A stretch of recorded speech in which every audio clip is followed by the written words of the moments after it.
Clear. Starting with Indian contract act, एकदम rapid revision है, in depth जाने का रिक्वायरमेंट नहीं है। एंड मैं पहले से स्पेसिफिकेशन दे रहा हूं, this lecture is for CS foundation. Foundation level पे क्वेश्चंस एमसीक्यू पैटर्न है। ये सेम टॉपिक एग्जीक्यूटिव लेवल पे भी फिर से रिपीट होता है, बट एट एग्जीक्यूटिव लेवल इसका वेटेज थोड़ा डिफरेंट होता है, केस स्टडी टाइप केस में क्वेश्चंस होते हैं, right. So Indian contract act 1872।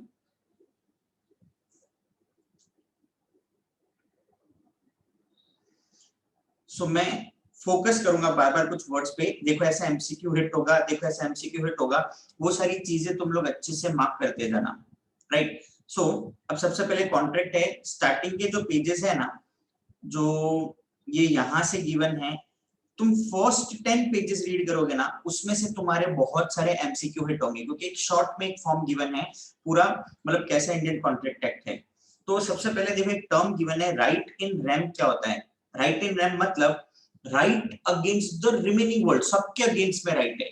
एक होता है राइट इन पर्सोना, एक पर्टिकुलर पर्सन के अगेंस्ट में राइट, और एक होता है राइट इन रैम। रैम मतलब किसी के भी अगेंस्ट में राइट, सबके अगेंस्ट में हमारा वो राइट है, right. So right available against the world at large, उसको राइट इन रैम बोलते हैं। क्लियर? खाली इतना से ध्यान रखना है, अंदर का कुछ पढ़ने की जरूरत नहीं है। राइट इन पर्सोना तो खाली पर्टिकुलर पर्सन के अगेंस्ट में राइट है, किसी और के अगेंस्ट में राइट नहीं होता, राइट।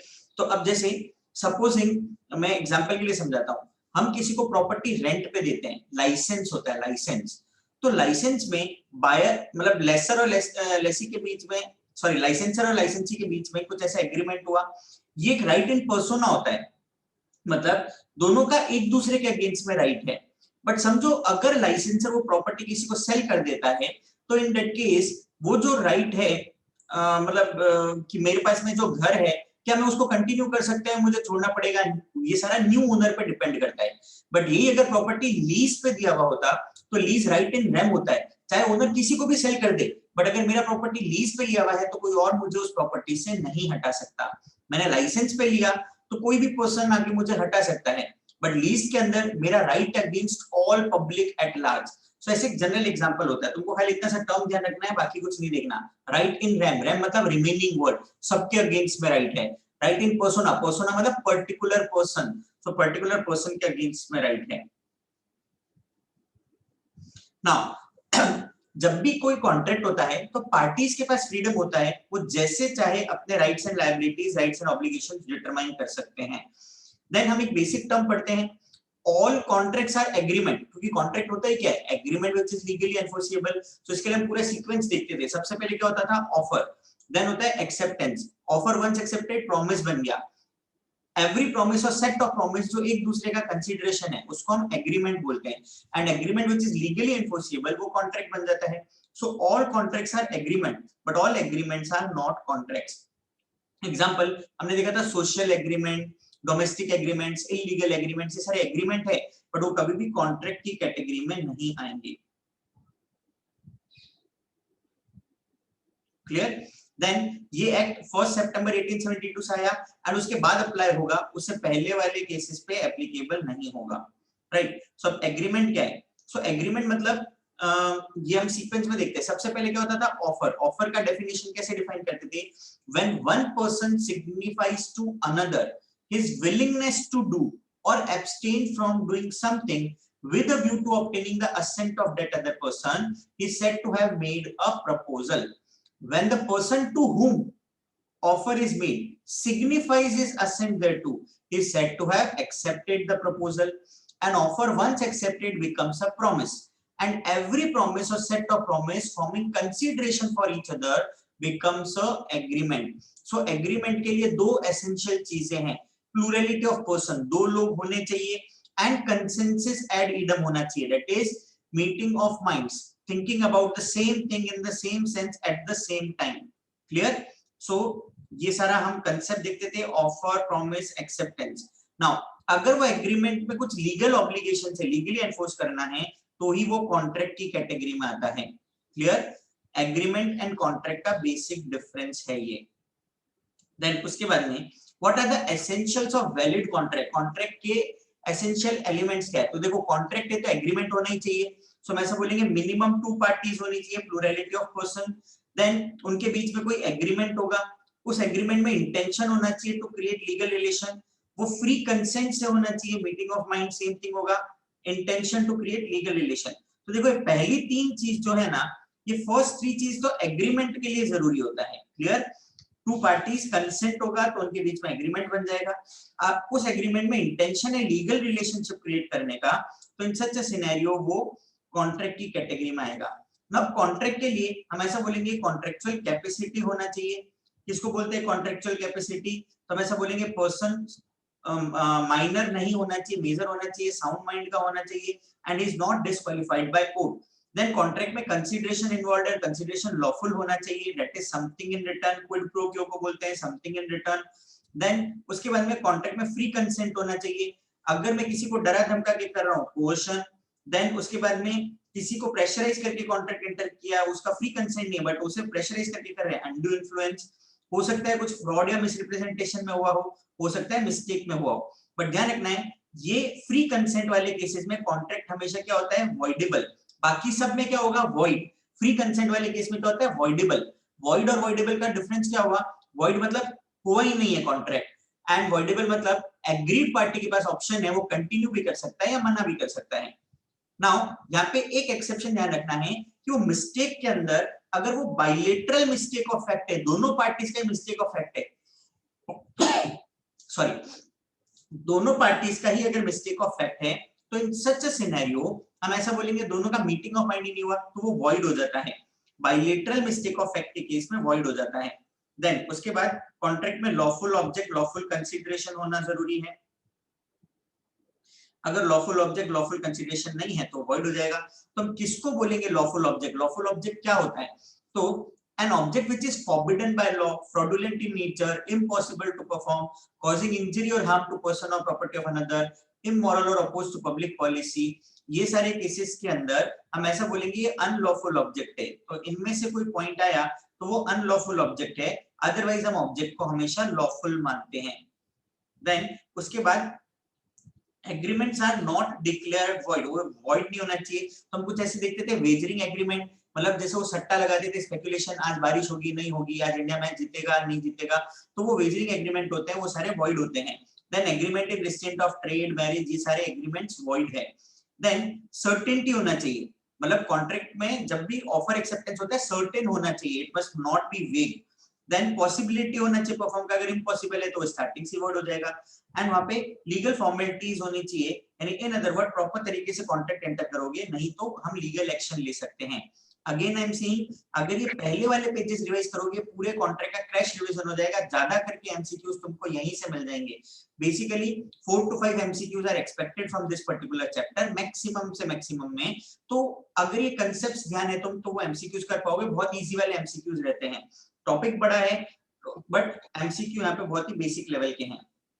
सर सर्टेन इन रफ मीनिंग एक बार एक्सप्लेन कर देंगे प्लीज। जैसे मैं बोलूं मैं तेरे को घर बेचूंगा 60 लाख में या 80 लाख में, I am offering you I will sell you my house for 60 lakh और 80 लाख। अब तो बोलोगे भाई एक चीज बताओ ना 60 या 80, मतलब 60 या 80 क्लियर बताओ, मतलब इट इज नॉट सर्टेन, जहां पे टर्म्स ऑफ द कॉन्ट्रैक्ट मतलब ऐसा फ्लक्चुएटिंग है, ये भी हो सकता है ये भी हो सकता है, तो किसके लिए हाँ भरे, जब तक सर्टेनिटी नहीं होगा ऑफर एक्सेप्टेंस नहीं हो सकता। Clear? Yes sir, thank you. Now उसके बाद क्लासिफिकेशन ऑफ कॉन्ट्रैक्ट, तो अभी क्लासिफिकेशन क्या चीज पे है, on the basis of enforceability, contract enforce हो सकता है नहीं हो सकता, तो बोलते हैं एक होता है वॉइड एग्रीमेंट, कॉन्ट्रैक्ट क्या कहते हैं वॉइड कॉन्ट्रैक्ट, एंड देन उसके बाद अनएनफोर्सेबल या इलीगल एग्रीमेंट। इलीगल हम एनफोर्स ही नहीं कर सकते, अनएनफोर्सेबल कॉन्ट्रैक्ट, तो देखो ये वर्ड अलग अलग आ रहा है, इलीगल एग्रीमेंट तो कॉन्ट्रैक्ट बनेगा ही नहीं, बट कॉन्ट्रैक्ट है बट हम उसको एनफोर्स नहीं कर सकते, impossibility of performance, it can not be fulfilled. अब जैसे मैंने किसी के साथ कॉन्ट्रैक्ट एंटर किया होगा बट लॉकडाउन हो गया, मैं गुड सप्लाई नहीं कर पा रहा, तो अनएनफोर्सेबल कॉन्ट्रैक्ट है, जो हमने किया वो सारा लीगली था but the point is situation ऐसे है कि हम उसको एनफोर्स नहीं कर सकते, तो in such case one enforceable contract की कैटेगरी में जाता है। Then on the basis of formation, contract कैसे फॉर्म होता है, तो या तो word spoken written express contract हो जाएगा, इम्प्लाइड कॉन्ट्रैक्ट हो जाता है, या टैसिट कॉन्ट्रैक्ट, वन पार्टी का एक्ट ही कॉन्ट्रैक्ट डिटरमाइन कर देता है। On the basis of performance दो टाइप के हैं, एग्जीक्यूटेड और एग्जीक्यूटरी। एग्जीक्यूटेड जो हो चुका है, एग्जीक्यूटरी जो भी होने वाला है। एंड देन यूनिलेटरल और बाइलेटरल। यूनिलेटरल मतलब एक ही पार्टी है कॉन्ट्रैक्ट में, बाइलेटरल मतलब there are two parties to the contract. So ऐसा करके ये एनफोर्सेबिलिटी और इसके ऊपर पॉइंट आता है। क्लियर? सो यहां तक ये सब चीजें अगर तुम पढ़ोगे ना, आई एम लिटरली सेइंग तुम्हारे कम से कम 2-3 एमसीक्यू यहां तक में कवर हो गए एकदम अच्छे से। जब देखोगे ये सब चीजें समझा दी तुमको क्या है। क्लियर? पेज नंबर 245 तक देखा, 2-3 एमसीक्यू पक्का यहां से कवर अप हो जाएगा। Focus on this part more. ये एक शॉर्ट में क्रैश रिवीजन था। अब हम देखते हैं कॉन्ट्रैक्ट एक्ट पूरा डिटेल में। यहां से हमारा मेन कॉन्ट्रैक्ट एक्ट स्टार्ट होता है। Meaning and nature of contract कैसे क्या रहेगा। सो देखो हम देखते थे सबसे पहले ऑफर होता है। सो ऑफर क्या था, व्हेन वन, ये ऑलरेडी देख चुके हैं। एग्रीमेंट क्या है, एग्रीमेंट के अंदर plurality of person consensus added up होना चाहिए। हर कॉन्ट्रैक्ट में एक राइट एंड ऑब्लिगेशन होता है, जो एक पार्टी का राइट है वो दूसरे का ऑब्लिगेशन है। Then all agreements are not contract but all contracts are agreement. Social agreement, legal intention या विदाउट कंसीडरेशन वाले हम ऐसे बोलते हैं इसमें एग्रीमेंट है बट कॉन्ट्रैक्ट की कैटेगरी में नहीं आता। Essentials of valid contract already देखा हमने, टू और मोर पार्टीज होगा, कंसेंसस एडेड अप होना चाहिए, एग्रीमेंट होना चाहिए, intention to create legal relation होना चाहिए, लॉफुल कंसीडरेशन होना चाहिए, parties must be capable, consent free होना चाहिए, लॉफुल ऑब्जेक्ट लॉफुल कंसीडरेशन होना चाहिए, टर्म्स कॉन्ट्रैक्ट के सर्टेन होने चाहिए, and agreement is capable of being performed, impossible नहीं होना चाहिए। देखा आगे पढ़ा था, ये वही रिपीटेशन है, इसीलिए बोल रहा हूँ पहले जो 8-10 पेजेस है ना उसमें तुम्हारा मोस्टली पार्ट कवर हो जाएगा एमसीक्यू का। ना offer, proposal and acceptance already हमने डेफिनेशन देखा। ऑफर क्या होता है, when one person signifies to another his willingness to do or abstain from doing something with a view to obtaining the assent of that other person, he is said to have made a proposal। तो offer के rule क्या हो गए भाई, कोई तो दूसरा person होना चाहिए ना। सो offer must be clear, definite and complete. वो ऑफर को कम्युनिकेट होना चाहिए ना। ऑफर एक्सप्रेस भी हो सकता है, इंप्लाइड भी हो सकता है, एंड ऑफर जनरल भी हो सकता है, स्पेसिफिक भी हो सकता है। जनरल मतलब कोई भी आके एक्सेप्टेंस कर सकता है, स्पेसिफिक मतलब जिसको ऑफर किया खाली वही एक्सेप्टेंस कर सकता है। देन ऑफर और इनविटेशन टू ऑफर का डिफरेंस होता था। ऑफर एक्सेप्ट होती है, प्रॉमिस बन जाता है, बट इनविटेशन टू ऑफर में हम सामने वाले को इनवाइट करें, आप आके ऑफर करो, हम एक्सेप्टेंस करेंगे, राइट? तो ये बेसिक डिफरेंस है। देन ऑफर लैप्स कब हो जाएगा, ऑफर एक रीजनेबल टाइम के लिए ओपन होगा। अगर पहले से मेंशन्ड है 2 महीने में जवाब दो तो 2 महीने के लिए ओपन है, कुछ टाइम नहीं है तो रीजनेबल टाइम के लिए ऑफर ओपन रहता है। एंड देन उसके बाद में अगर ऑफर रिजेक्ट कर देता है या ऑफर या ऑफर का डेथ हो गया या कोई कंडीशन अटैच हो, कंडीशन फुलफिल नहीं किया, काउंटर ऑफर कर दिया, तो in that case offer lapse हो जाएगा, ऑफर खत्म हो जाता है। एक्सेप्टेंस से पहले तक ऑफर कभी भी अपने ऑफर को रिवोक कर सकता है, बट वंस एक्सेप्टेड उसके बाद रिवोक नहीं हो सकता। देन एक्सेप्टेंस क्या होता है, तो acceptance is when the person to whom proposal has been made signifies his assent thereto is said to have accepted the proposal। तब एक्सेप्टेंस के रूल, एक्सेप्टेंस में भी एक्सप्रेस और इंप्लाइड, जो मोड प्रिस्क्राइब था ऑफर में उसी मोड में होना चाहिए, और कुछ नहीं प्रिस्क्राइब्ड है तो जिस मोड में ऑफर है उसी मोड में एक्सेप्टेंस करेंगे। देन एक्सेप्टेंस में भी अनक्वालिफाइड एंड एब्सोल्यूट, जैसा ऑफर है वैसे एक्सेप्ट होना चाहिए। अगर उस पे कुछ भी कंडीशन और अटैच किया तो इन सच सिनेरियो हम ऐसा बोलेंगे वो काउंटर ऑफर बन गया, and counter offer original offer को रिजेक्ट कर देता है। Then offer must be communicated to the offer, acceptance must be communicated to the offer, सामने वाले को communicate होना चाहिए। Mere silence would not amount to acceptance, mere silence acceptance की कैटेगरी में नहीं आता है। Then उसके बाद में acceptance reasonable time में होना चाहिए, नहीं तो ऑटोमेटिकली लैप्स हो जाता है। सेंडिंग ऑफर जो एक सर्टेन पीरियड ऑफ टाइम के लिए ओपन रहेगा, मतलब 2 महीने 4 महीने जो भी प्रिस्क्राइब है तब तक के लिए वो स्टैंडिंग ऑफर है, कभी भी एक्सेप्टेंस हो सकता है। Then tickets, contract by post, ये सारे तुम इग्नोर कर सकते हो, तुम्हें पढ़ने की जरूरत नहीं है। कॉन्ट्रैक्ट्स और telephone ignore it. Intention to create legal relation already देखा। नाउ कंसीडरेशन इंपॉर्टेंट, इस पार्ट पे भी एमसीक्यू काफी बार हिट होता है। तो कंसीडरेशन एग्जैक्टली क्या है, so consideration is something in return, quid pro quo, ये लैटिन फ्रेज एग्जाम में पूछेंगे। क्लियर? देन कंसीडरेशन का डेफिनेशन क्या होता है, when at the desire of promisor, promisor की desire पे promisee or some other person on his behalf has done or abstained from doing, यानी past tense हो गया, does or abstains from doing, present tense हो गया, promises to do or abstain from doing something, future tense हो गया। so किया था, कर रहा है या करेगा।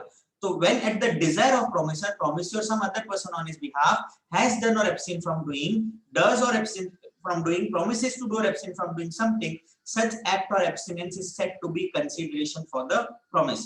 now consideration हमेशा promisor की desire पे होगा, पे कौन करेगा, promisee or some other person on his behalf पे करेगा। क्लियर? देन उसके बाद में नेक्स्ट कंसीडरेशन 3 टाइप के होते हैं, तो हमने देखा क्या क्या थे consideration, executed, executory, past present future पढ़ा था ना। तो एग्जीक्यूटेड मतलब फ्यूचर में होगा, एग्जीक्यूटेड मतलब प्रेजेंट होगा, एंड पास्ट कंसीडरेशन तो ऑलरेडी हो चुका है।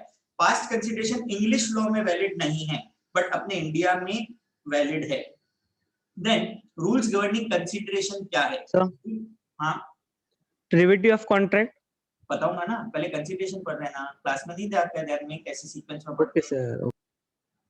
कंसीडरेशन का पार्ट है ना वो connected. Now consideration, rules governing consideration क्या है?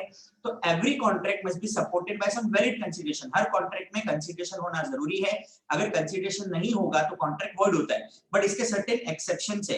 नाउ एक्सेप्शंस क्या क्या है? कौन से कॉन्ट्रैक्ट विदाउट कंसीडरेशन वैलिड होते हैं? अगर गिफ्ट है, out of natural love and affection है, money record in a time barred suit है, पास्ट में आपने वॉलंटरी अपनी मर्जी से किसी को सर्विस प्रोवाइड किया तो आप बाद में जाके कंसीडरेशन नहीं मांग सकते। एंड कॉन्ट्रैक्ट्स ऑफ एजेंसी, ये 5 ऐसे कॉन्ट्रैक्ट है जहां पे कंसीडरेशन जरूरी नहीं होता है। क्लियर? इनको छोड़ के कोई भी कॉन्ट्रैक्ट होगा कंसीडरेशन होना जरूरी है, बट जरूरी नहीं है कि कंसीडरेशन एडिक्वेट कंसीडरेशन हो। अगर मेरा समझो 5 BHK flat marine line sea facing में 10 लाख में बेचना चाहूं, मेरी मर्जी, प्रोमिसर का डिजायर है, there must be some consideration but adequate होना जरूरी नहीं है। हाउएवर इनएडिक्वेट कंसीडरेशन एक ग्राउंड बन जाता है कि भाई कॉन्ट्रैक्ट किसी से जबरदस्ती डरा धमका के एंटर कराया हुआ है, सो वो वॉइडेबल हो सकता है। तो फ्री कंसेंट नहीं होगा, तो कोई भी पर्सन अपना प्रॉपर्टी कभी भी ऐसे कम रेट और में नहीं बेचेगा। एडिक्वेट कंसीडरेशन तो मार्केट वैल्यू होगा उसी हिसाब से बेचेगा। देन कंसीडरेशन रियल डेफिनेट होना चाहिए। देयर मस्ट बी म्यूचुअलिटी, यानी दोनों जने एग्री करेंगे अबाउट द सेम थिंग, दोनों कुछ ना कुछ देंगे, दैट इज कंसीडरेशन। अगर ग्रेशियस प्रॉमिस है, एक ही पार्टी कुछ प्रॉमिस कर रहा है, तो ग्रेशियस प्रॉमिस को हम कभी भी एनफोर्स नहीं कर सकते। However if the person has acted upon that gracious promise, तो फिर उसको एनफोर्स कराना जरूरी होता है। कंसीडरेशन कुछ काम करने का हो सकता है, कुछ काम नहीं करने का भी हो सकता है। क्लियर? सो ग्रेशियस प्रॉमिस जो है हम उसको एनफोर्स नहीं कर सकते, but when can gracious promise be enforce? तो यहाँ पे can you please go slow? Gracious promise नहीं पढ़ा हुआ, टेंपल वाला एग्जांपल ये लेते तो बहुत फास्ट हो रहा तो रिवीजन है भाई, कैसे करोगे? ग्रेशियस प्रॉमिस क्या है? जब भी कोई पर्सन जैसे प्रॉमिस करता है कि मैं, जैसे एक पर्सन टेंपल में प्रॉमिस करके आता है मैं 5000 रुपीस दूंगा वॉल रिपेयर कराने के लिए, उसने क्या, टेंपल वाले इन रिटर्न कुछ भी नहीं दे रहे, तो यहाँ पे इन दिस सिनेरियो अगर समझो नेक्स्ट डे टेंपल वाले जाके पैसा मांगे, वो मना कर सकता है क्योंकि ग्रेशियस प्रॉमिस था, it is not enforceable. But if the person has acted upon that promise, समझो उन्होंने वॉल रिपेयर करा लिया और बाद में जाके रुपए मांगे, तो in that case person is bound to pay. So if the person has acted upon that gracious promise, तो हम उसको एनफोर्स करा सकते हैं, अदरवाइज ग्रेशियस प्रॉमिस कभी भी एनफोर्स नहीं होगा। Clear? I will repeat again, what are the rules governing consideration? Every contract must be supported by some consideration, otherwise void होता है, subject to certain exceptions। 5 exception है जहां पे बिना consideration के भी contract valid होता है। कौन कौन से है ये 5? First, gift, out of natural love and affection, money required in a time barred suit, past voluntary services and contracts of agency। इन 5 में कंसीडरेशन नहीं होगा तो चलेगा, बाकी सब कॉन्ट्रैक्ट में कंसीडरेशन होना जरूरी है। Consideration is act of abstinence, कुछ काम नहीं करना, या एक्ट ऑफ प्रॉमिस, बट जरूरी नहीं है कि कंसीडरेशन मनी टर्म में हो, कोई कुछ भी हो सकता है कंसीडरेशन, समथिंग इन रिटर्न होना चाहिए। देयर मस्ट बी म्यूचुअलिटी, दोनों पार्टी कुछ ना कुछ करेंगे तभी वो कंसीडरेशन होगा। बट अगर एक ही पार्टी परफॉर्म कर रहा है उसको ग्रेशियस प्रॉमिस बोलते हैं।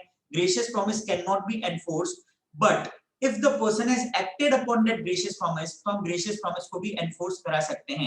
consideration should be real, clear? real definite होना चाहिए consideration, जरूरी नहीं है कि वो adequate हो।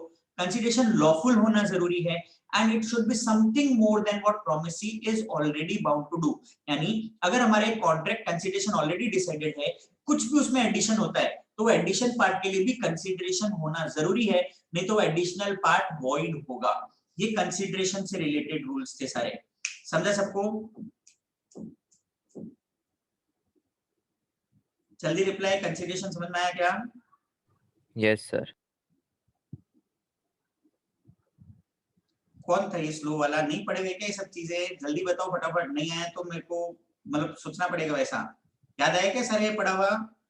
हाँ सर। ये एमसीक्यू में खाली क्या पूछेंगे, क्विड प्रो क्यो means something in return. Consideration किसकी डिजायर पे होगा, प्रोमिसरी, मतलब एमसीक्यू पेपर पे ऐसा होगा, आंसर तुम्हारे सामने होगा, तुमको पॉइंट्स याद नहीं रखने हैं, तुमको ऐसा क्वेश्चन नहीं आएगा कि what are the rules governing consideration, तुमको याद करके पांचों पॉइंट लिखने हैं। हमारा एमसीक्यू पैटर्न पे क्वेश्चन है, सो तुमको खाली वहां पे ध्यान रखना है, ये टर्म्स माइंड में रहना चाहिए। एंड सुना हुआ है, सामने 4 ऑप्शन दिखेंगे, तुम देख के भी आइडेंटिफाई कर सकते हो कि अरे हाँ हमने ऐसा पढ़ा था, मतलब वो क्लिक हो जाता है वहां पे आंसर। ये सबसे बड़ा एडवांटेज होता है एमसीक्यू पेपर का। नाउ इसके बाद में अब देखो बीच में था प्रिविटी ऑफ कॉन्ट्रैक्ट। प्रिविटी क्या होता है, हम ऐसे बोलते हैं ना वर्ड प्राइवेसी। तो आज अगर दो लोगों के बीच में कॉन्ट्रैक्ट है and if one of the party is not performing, तो it is party to contract who can take action against them. कोई भी stranger to a contract can not sue, यानी जो कॉन्ट्रैक्टिंग पार्टीज है, जिन लोगों के बीच में कॉन्ट्रैक्ट हुआ है, अगर कॉन्ट्रैक्ट परफॉर्म नहीं होता तो उन्हीं में से कोई एक दूसरे पे एक्शन ले सकता है, कोई थर्ड पार्टी आके स्यू नहीं कर सकता। However, इसके सर्टेन एक्सेप्शंस होते थे, एंड वो एक्सेप्शंस क्या है, कुछ ऐसे केसेस जहां पे पर्सन पार्टी टू कॉन्ट्रैक्ट नहीं है फिर भी वो जाके एक्शन ले सकता है, क्योंकि उसका उसमें कुछ इंटरेस्ट इन्वॉल्व होगा। जैसे समझो एक फादर अपना प्रॉपर्टी अपने भाई के नाम पे करके जाता है, क्लियर, एक फादर अपना प्रॉपर्टी अपने भाई के नाम पे करके जाता है, कॉन्ट्रैक्ट किसके बीच में हुआ, फादर और उनके ब्रदर के बीच में। बट फादर ने ऐसा बोला था उस प्रॉपर्टी से जो भी इनकम आएगा मेरे बेटे को दे देना। Now the son was the beneficiary, हम ऐसे केस में बोलते हैं ट्रस्ट क्रिएट हुआ है, author of the trust, father ने एक प्रॉपर्टी ट्रस्टी अपने ब्रदर को दिया जिससे कि वो बेनिफिशियरी किसी पर्सन के बेनिफिट के लिए यूज करेगा, और बेनिफिशियरी कौन था, सन। तो मुझे बताओ कॉन्ट्रैक्ट किसके बीच में हुआ था, फादर और उनके ब्रदर के बीच में। बट क्या सन जाके अपने चाचा पे केस फाइल कर सकता है क्या, क्या वो फादर के ब्रदर पे केस फाइल कर सकता है क्या सन जाके, जल्दी आंसर दो। हाँ सर, रीजन, बट वो पार्टी टू कॉन्ट्रैक्ट तो नहीं था। लेकिन सर उसका इंटरेस्ट है, उसको पैसा मिलने वाला था। पॉइंट क्या है, सो नॉर्मल रूल क्या था, पार्टी टू कॉन्ट्रैक्ट कभी, पार्टी टू कॉन्ट्रैक्ट ही एक दूसरे को स्यू कर सकते हैं, stranger to contract can not sue. However exception है, अगर वो पर्सन बेनिफिशियरी है इन अ ट्रस्ट कॉन्ट्रैक्ट, तो दो उसमें वो कॉन्ट्रैक्टिंग पार्टी नहीं है बट स्टिल वो जाके एक्शन ले सकता है। नाउ सेम वे समझो मेरे और तुम्हारे बीच में कोई एग्रीमेंट हुआ, तुमने अपना प्रॉपर्टी मुझे बेचा और मैंने वो प्रॉपर्टी किसी और को बेच दिया, असाइनमेंट कर दिया, मैंने अपना राइट किसी और को आगे ट्रांसफर कर दिया। तो इन दिस सिचुएशन वो जो असाइनी है उसका उस प्रॉपर्टी में इंटरेस्ट इन्वॉल्व है, वो जाके एक्शन ले सकता है। सो असाइनमेंट में मतलब असाइनी जो है वो जाके एक्शन ले सकता है।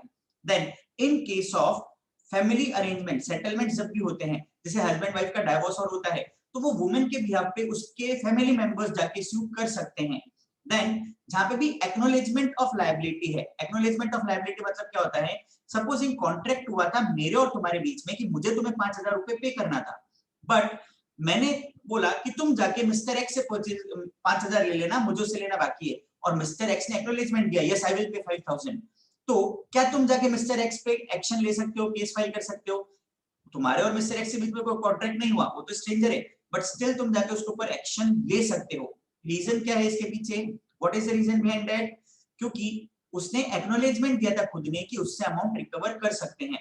नाउ जैसे कि एक मॉर्गेज ट्रांजैक्शन है, तुमने बैंक से लोन लिया और अपना घर गिरवी रखा, ठीक है, नाउ तुमने वो घर मुझे बेचा, हम दोनों के बीच में सेल एग्रीमेंट है, we are the contracting parties. तुमने बैंक के लोन में डिफॉल्ट किया और घर मुझे दे दिया, क्या बैंक आके मेरे पे केस फाइल कर सकता है कि भाई ये घर हमको दो, हमारा इंटरेस्ट इन्वॉल्व है? तो मैं बोलूंगा बैंक के साथ तो मेरा कोई एग्रीमेंट हुआ ही नहीं, bank was not a contracting party, but still bank का राइट है क्योंकि सब्जेक्ट मैटर उसका इंटरेस्ट इन्वॉल्व है। सो दो bank is an stranger in a mortgage contract, हम ऐसा बोलेंगे बैंक स्ट्रेंजर है बट स्टिल वो जाके एक्शन ले सकता है। समझ में आया सबको? प्रिविटी ऑफ कॉन्ट्रैक्ट समझ में आया? सिंपल सा लॉजिक। Yes, जो sir. कॉन्ट्रैक्टिंग पार्टी है वो एक दूसरे पे केस फाइल कर सकते हैं, बट कुछ एक्सेप्शंस जहां पे कोई और पर्सन भी जाके केस फाइल कर सकता है। लॉजिक क्या है, उस पर्सन का उस प्रॉपर्टी में सब्जेक्ट मैटर में कुछ इंटरेस्ट होगा, उसका कुछ राइट होगा, तो वो भी जाके एक्शन ले सकता है। दो ही is not a contracting party but वो जाके लीगल एक्शन ले सकता है।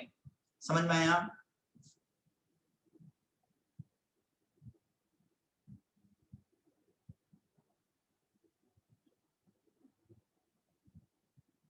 यहाँ तक क्लियर है क्या सब? Yes sir.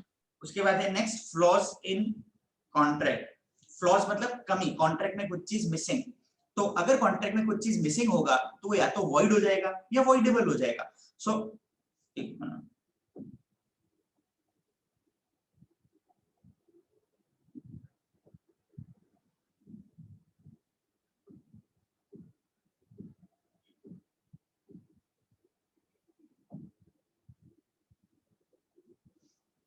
या तो void हो जाएगा या voidable हो जाएगा।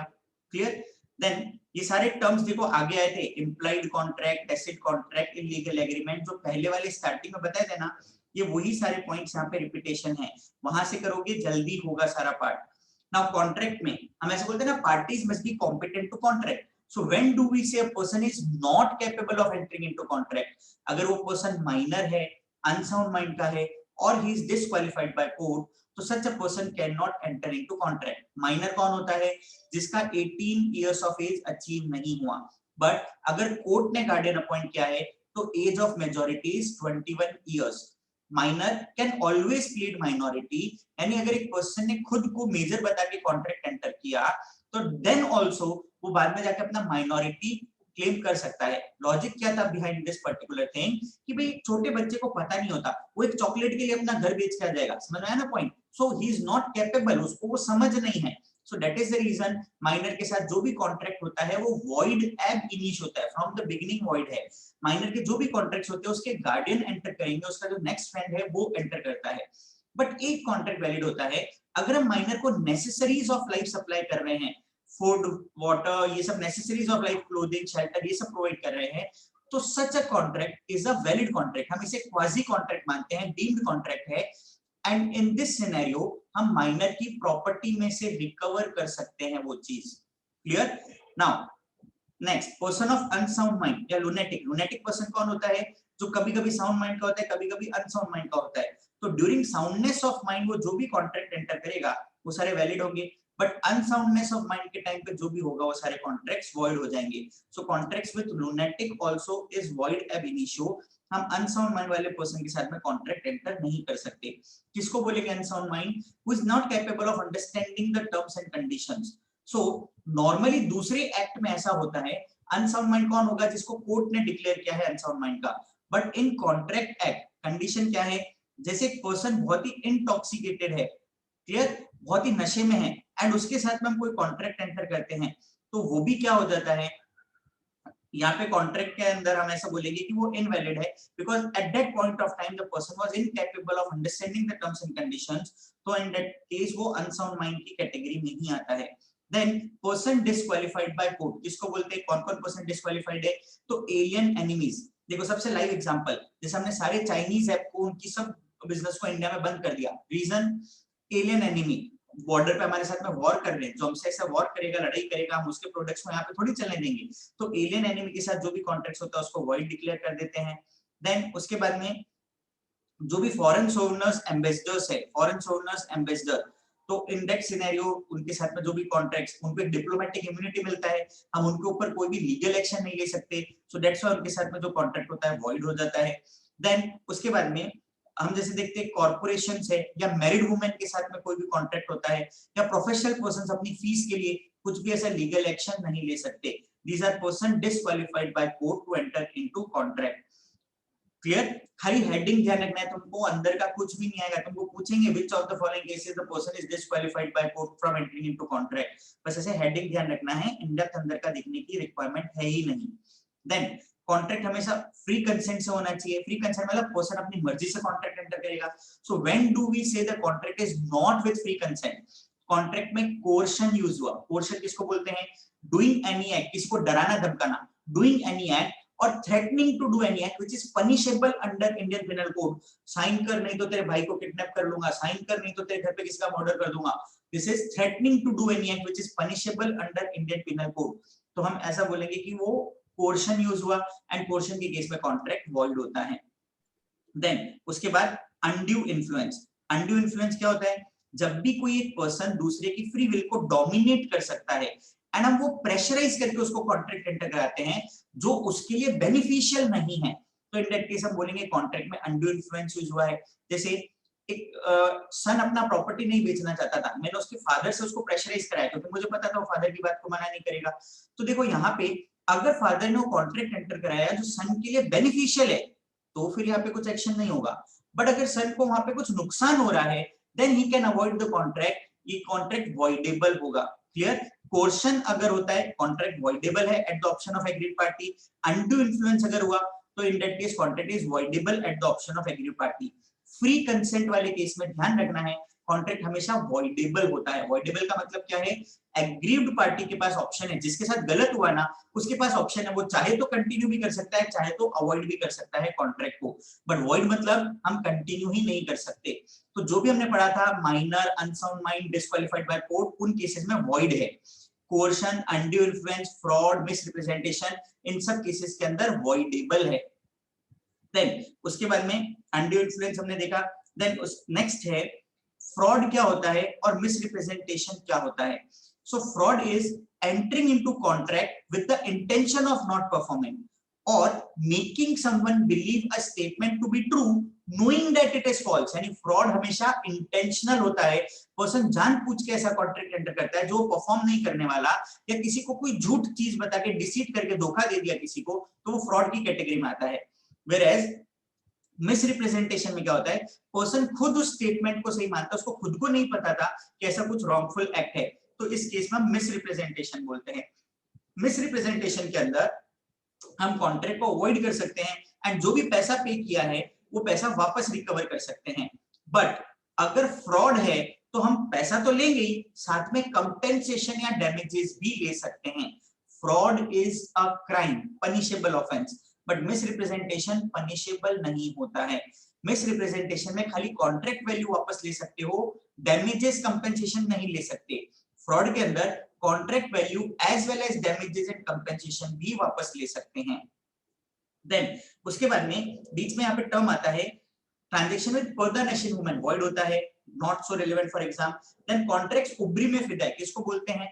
कॉन्ट्रैक्ट्स उबरी में फिदा ऐसा होता है जहां पे हम किसी पर्सन के साथ में कॉन्ट्रैक्ट एंटर करते हैं which is based on certain declarations। आप जो डिक्लेरेशन दे रहे हो उसी को सच मान के वो कॉन्ट्रैक्ट में प्रोसीड कर देता है। जैसे कि इंश्योरेंस कॉन्ट्रैक्ट के टाइम पे हम हमारी डिटेल्स भरते हैं, तो इंश्योरेंस कंपनी प्रिज्यूम करता है तुमने जो डिटेल भरा है वो सही है, तुमने इंस्टीट्यूट में रजिस्ट्रेशन कराया, अपना मार्कशीट और अपलोड किया, इंस्टीट्यूट प्रिज्यूम करता है कि तुमने सही डॉक्यूमेंट्स दिए हैं। बट अगर आगे जाके पता लगा कि वो डॉक्यूमेंट्स रॉन्ग है, तो इंस्टीट्यूट के हाथ में वो कॉन्ट्रैक्ट वॉइडेबल है, वो तुमको वहां से मतलब कैंसिल कर सकते हैं, अवॉइड कर सकते हो उस कॉन्ट्रैक्ट को। It is voidable at the option of aggrieved party, जिसको कॉन्ट्रैक्ट्स उबरी में फिदा बोलते हैं। देन उसके बाद में मिस्टेक, तो हम देखते हैं मिस्टेक दो टाइप का होता है, एक तो होता है मिस्टेक ऑफ लॉ और एक होता है mistake of fact. Mistake of law Indian law का है या फॉरेन लॉ का है? तो इंडियन लॉ तो हर पर्सन को पता होना चाहिए, because a person is required to know the law of land. So that's why mistake of Indian law cannot be taken as a ground to avoid the contract. But अगर mistake of foreign law है तो मुझे थोड़ी पता है कौन सी country में क्या लॉ है, मेरे लिए तो वो फैक्ट बन गया। सो हम आ जाएंगे मिस्टेक ऑफ फैक्ट पे। मिस्टेक ऑफ फैक्ट दो टाइप के होते हैं, एक होता है यूनिलेटरल मिस्टेक ऑफ फैक्ट, एक होता है bilateral mistake of fact. Unilateral mistake मतलब एक ही पार्टी का मिस्टेक है, बाइलेटरल मतलब both the parties are under some mistake. तो अब जैसे यूनिलेटरल क्या है, जैसे एक पार्टी को पता है बट दूसरे को नहीं पता है, तो एक तरीके से यहाँ पे फ्रॉड हो रहा है, पता होने के बाद भी ऐसा नहीं कर रहा, तो यूनिलेटरल मिस्टेक में कॉन्ट्रैक्ट हो गया वॉइडेबल। बाइलेटरल मिस्टेक, जैसे मैंने तुम्हारे साथ कुछ कॉन्ट्रैक्ट एंटर किया, कुछ गुड सेल करने का कॉन्ट्रैक्ट एंटर किया एंड वो गुड शिप में इंडिया आ रहे थे, शिप ऑलरेडी डूब चुका है, तुम्हें भी नहीं पता मुझे भी नहीं पता। Bilateral mistake of fact, subject matter of the contract has already been destroyed, तो in such a scenario the contract is void. Free consent वाले सारे केसेस में कॉन्ट्रैक्ट वॉइडेबल होता है, but bilateral mistake of fact वाले case में contract void होगा। यहां तक क्लियर सबको? Yes sir. Yes, sir. Now mistake क्या चीज को हो सकता है? मिस्टेक में be regarding identity of a person, mistake में भी as to quality of goods, mistake में भी as to quantity of goods, कितना ऑर्डर करना था, या सब्जेक्ट मैटर पे हो सकता है, इन सब चीज पे कुछ मिस्टेक हो सकता है, कुछ wrong understanding. Then lawful object and consideration already पढ़ गया था आगे स्टार्टिंग में। अनलॉफुल कब बोलते हैं? When it is forbidden by law, fraudulent in nature, causing injury or harm to property of another, impossible to perform, then immoral or opposed to public policy. In all these cases हम ऐसा बोलेंगे कि there is unlawful object involved. An unlawful object या consideration के case में contract void हो जाता है। Then illegal agreement, illegal मतलब दोनों पार्टीज को मतलब एक ऐसा एग्रीमेंट कर रहे हैं जो लीगली एनफोर्स कर ही नहीं सकते। जैसे मैंने एक जेलर को बोला मैं 50,000 रुपए दूंगा तो उसको अंदर से छोड़ दे जेल में से, ये इलीगल एग्रीमेंट है। Now if both the parties are aware कि ये इलीगल है, तो in that case money paid can not be recovered. तुमने जो पैसा पे किया ना वो भी वेस्ट हो जाएगा, क्योंकि तुम कोर्ट में जाके केस भी फाइल नहीं कर पाओगे, क्योंकि तुम खुद भी इलीगल काम कर रहे थे। इसके लिए हम कोर्ट में नहीं जा सकते।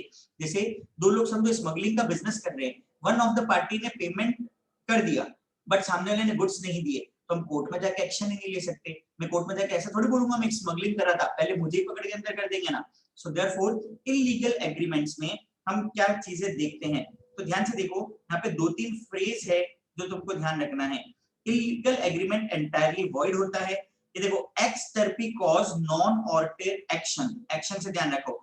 इन एन एविल कॉज, गलत इंटेंशन में, नो एक्शन अराइजेस, तुम कोर्ट में जाके केस फाइल नहीं कर सकते।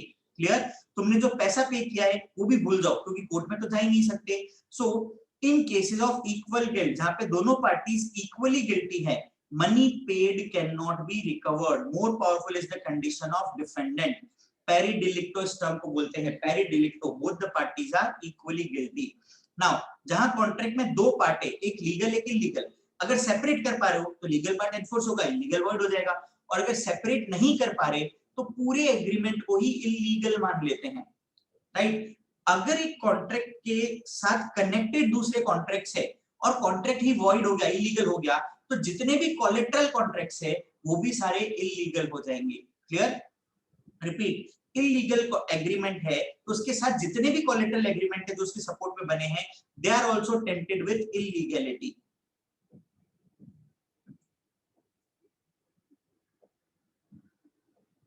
नाउ, क्या इलीगल एग्रीमेंट में मनी पेड रिकवर कर सकते हैं क्या? जल्दी आंसर दो, इलीगल एग्रीमेंट में मनी पेड रिकवर कर सकते हैं क्या? नो। नहीं। बट कौन से केसेस है जहां पे हम रिकवर कर पाएंगे? If both the parties are not equally guilty, where substantial part of the contract has not been carried out, अभी तक कॉन्ट्रैक्ट हुआ नहीं है, और प्लेंटिफ इज अ रिपेंटेंट, जैसे ही पता लगा मुझे गलत है, मैंने मना कर दिया, मैं कंटिन्यू नहीं करना चाहता, तो वो अपना पैसा रिकवर कर सकता है। क्लियर? क्योंकि मुझे स्टार्टिंग में नहीं पता था इलीगल है, बट जैसे ही पता लगा, आई वाज अ रिपेंटेंट, मैंने खुद को कॉन्ट्रैक्ट से पीछे कर लिया, तो वो अपना पैसा रिकवर कर पाएगा if both the parties are not equally guilty. Then contracts जो कि अपोज टू पब्लिक पॉलिसी है, तो यहाँ पे कौन से कॉन्ट्रैक्ट आते हैं? Agreement in restraint of parental right, जैसे एक पर्सन कभी भी अपने चाइल्ड से नहीं मिलेगा, such type of agreement is void. Agreement in restraint of marriage, marriage brokerage agreement. फिर agreement in restraint of personal freedom, कि तू एक ही जगह पे रहेगा, कहीं पे भी बाहर नहीं घूम सकता, पर्सनल फ्रीडम को अफेक्ट करता है किसी के, तो ये हमारे सारे फंडामेंटल राइट है। Then in restraint of trade, किसी को कोई बिजनेस करने से रोकना, ऐसा कुछ एग्रीमेंट, ये सारे वॉइड होते हैं। दीज आर इमोरल और अपोज टू पब्लिक पॉलिसी। खाली हेडिंग ध्यान रखने हैं, और इसमें से खाली agreement in restraint of trade पढ़ना है। सो किसी को भी ट्रेड करने से रोकना, हम ऐसा नहीं कर सकते। हर पर्सन का राइट है, वो जो बिजनेस करना चाहे, काम करना चाहे, कर सकता है। क्लियर? नाउ सपोजिंग मैं कुछ बिजनेस कर रहा हूं, मेरे जस्ट बाजू में कोई और पर्सन आके सेम बिजनेस करने लग गया, तो मैं उसे नहीं रोक सकता, क्योंकि ये हमारा एक फंडामेंटल राइट होता है। हम इंडिया में जो बिजनेस करना चाहे कर सकते हैं, कॉन्स्टिट्यूशन हमें एक फंडामेंटल राइट देता है। हाउएवर, अब देखो कहां पे रिस्ट्रेंट ऑफ ट्रेड वैलिड होता है। तो जैसे मैं एक पर्सन से जाके उसका बिजनेस परचेज करता हूं, और उसका बिजनेस समझो 5 करोड़ का था, बट मैंने उसको 25 करोड़ का पेमेंट किया, गुडविल का पेमेंट किया। क्यों? उसका बिजनेस खरीदने के लिए, ताकि उसके कस्टमर्स मेरे पास में आए। तो जहां पे भी sale of business with goodwill है, तो इन दैट केस हम रिस्ट्रेंट ऑफ ट्रेड डाल सकते हैं। उसको वो काम करने से, सेम नेम से बिजनेस करने से हम रोक सकते हैं। देन पार्टनरशिप में हम ऐसा देखते थे ना, एक पार्टनरशिप में हम सब मिलकर पार्टनरशिप बिजनेस कर रहे हैं, और मैं अकेला भी सोल प्रोप्राइटर के वे में बिजनेस कर रहा हूँ, सेम बिजनेस, तुम सबको हमेशा क्या लगेगा, अरे सर तो ये कॉन्ट्रैक्ट है ना, अपने अलग से फॉर्म में सोल प्रोप्राइटर में ले जाएंगे, क्योंकि वहां जो भी प्रॉफिट होगा मुझे 100% मिलेगा, फॉर्म में आएगा तो मुझे शेयर करना पड़ेगा तुम्हारे साथ में। सो जब तक एक पर्सन पार्टनर है, ऐसा कॉम्पिटिटिव बिजनेस कैरी आउट नहीं कर सकता, तो सच type of restraint on trade हम डाल सकते हैं। देन बिजनेस रिलेटेड हम कुछ ऐसे ट्रेड में रिस्ट्रेंट डालें, जैसे कि तुम एग्जांपल के लिए देखो, अमेज़न पे आता है, कोई भी फोन का ऑफर आता है एक्सक्लूसिव, अमेज़न के अलावा कोई और साइट पे तुमको फोन नहीं मिलेगा, तो उसने रिस्ट्रेंट डाला ना उस कंपनी पे कि वो कहीं और सेल नहीं कर सकता। तो भाई ऐसे ट्रेड कॉम्बिनेशंस फायदे के लिए जो होते हैं, पर्सन जिसके लिए पे करता है, ये सब डाल सकते हैं, because person is paying more for that particular thing. Clear? And जहां पे भी सर्विस एग्रीमेंट है, मेरे यहाँ पे जॉब पे हो तो तुम साथ साथ में कहीं और जॉब नहीं कर सकते, such type of restraints are held to be valid, ऐसे रिस्ट्रेंट वैलिड होते हैं। देन वेजरिंग एग्रीमेंट क्या होता है? सिंपली बेटिंग स्पेकुलेशन, आज बारिश होगी या नहीं होगी, इंडिया मैच जीतेगा या नहीं जीतेगा, all these wagering agreements are void, but Mumbai में इलीगल होता है, मतलब आप कोर्ट में जाके तो एनफोर्स कर ही नहीं सकते। देन उसके बाद में ये एग्जांपल्स ये है, आगे जो पढ़ के आए कौन कौन से केस में वॉइड होगा एंड कौन कौन से केस में बाद में वॉइड बन जाता है। देन उसके बाद में नेक्स्ट है कंटिंजेंट कॉन्ट्रैक्ट। कंटिंजेंट कॉन्ट्रैक्ट क्या होता है? तो एक contract which is dependent on a condition, मतलब मेन कॉन्ट्रैक्ट तो वैलिड है but it is dependent on some collateral condition which is uncertain to happen, हो सकता है या नहीं हो सकता, तो हम उसको कंटिंजेंट कॉन्ट्रैक्ट बोलेंगे, क्योंकि अगर वो कंडीशन फुलफिल होगा देन ओनली हम उस कॉन्ट्रैक्ट को एनफोर्स कर सकते हैं। सो दैट्स व्हाई हम ऐसा बोलेंगे वो कंटिंजेंट कॉन्ट्रैक्ट की कैटेगरी में आता है, राइट? तो कंटिंजेंट कॉन्ट्रैक्ट में भी dependent on happening of an event और नॉन हैपनिंग ऑफ इवेंट, या उस पे कुछ टाइम बाउंड रिस्ट्रिक्शन भी आ सकता है कि with in the event with in this time होना चाहिए नहीं होना चाहिए। जैसे हम कुछ गुड्स का कॉन्ट्रैक्ट एंटर करते हैं तो जो शिप में आ रहे हैं गुड्स आएंगे या नहीं आएंगे, राइट? गुड्स आएंगे या नहीं आएंगे depends on happening of event. Then मैं उन्हीं गुड्स का इंश्योरेंस करवाता हूं, तो इंश्योरेंस का पैसा मुझे कब मिलेगा? अगर गुड्स नहीं आएंगे तो शिप डूब गया या गुड्स खो गए तो आएगा। So it is dependent on non happening of event, की गुड्स नहीं आएंगे तो इंश्योरेंस कंपनी मुझे पे करेगा। It is dependent on non happening of event, goods आएंगे तो हमारा कॉन्ट्रैक्ट फुलफिल होगा, it is dependent on happening of an event. तो ऐसा करके कंडीशंस रहती हैं। देन उसके बाद में सर्टेन रिलेशंस जो कि कॉन्ट्रैक्ट है नहीं बट हम उसे कॉन्ट्रैक्ट मान लेते हैं, डीम्ड कॉन्ट्रैक्ट, इनको क्वाजी कॉन्ट्रैक्ट बोला जाता है। तो माइनर या लुनेटिक पर्सन के साथ कुछ भी ऐसे कॉन्ट्रैक्ट है to supply necessaries of life, हम उसको कॉन्ट्रैक्ट मान लेते हैं एंड वो माइनर की प्रॉपर्टी में से रिकवर होता है। देन अगर तुम्हारे पास किसी का पैसा गलती से आ जाता है तो तुम्हें उसे रिटर्न करना पड़ेगा, suit for money had and received. Then तुम्हें किसी के गुड्स मिल गए, finder of lost goods, though there was no contract but there is an implied contract कि तुम ट्रू ओनर को फाइंड करोगे, उसको गुड्स रिटर्न करोगे, तुम्हारा जो भी एक्सपेंसेस होगा ट्रू ओनर तुम्हें वो एक्सपेंसेस रिटर्न करेगा, इंप्लाइड कॉन्ट्रैक्ट है। Then you are enjoying benefit of a non gracious act. मैंने एग्जांपल लिया था, तुम्हारे घर पे डोरबेल बजी, पिज्जा आया, पिज्जा देख के तुमने खा लिया बट तुम बोलो मैंने तो ऑर्डर किया ही नहीं, there was no offer and acceptance, तो कॉन्ट्रैक्ट किधर हुआ? बट द पॉइंट इज तुमने पिज्जा वाला तुम्हें फ्री में देने नहीं आया था, ग्रेशियस एक्ट नहीं था उसका, नॉन ग्रेशियस एक्ट था, it was for money and you have enjoyed benefit of that non gracious act, तो तुमको उसके लिए पे करना पड़ेगा, वो एक इंप्लाइड कॉन्ट्रैक्ट बन गया।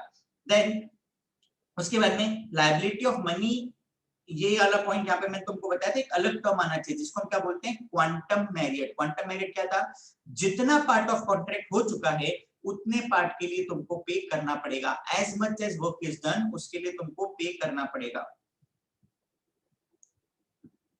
Then discharge of contract, contract कैसे कैसे डिस्चार्ज होता है, कैसे कैसे खत्म होगा? या तो परफॉर्मेंस कर दिया दोनों पार्टीज ने, both the parties have perform their promise, तो in that case contract discharge हो जाता है। एक पार्टी परफॉर्म कर दिया या करने को तैयार है, वो tender for performance, tender of performance claim कर सकता है।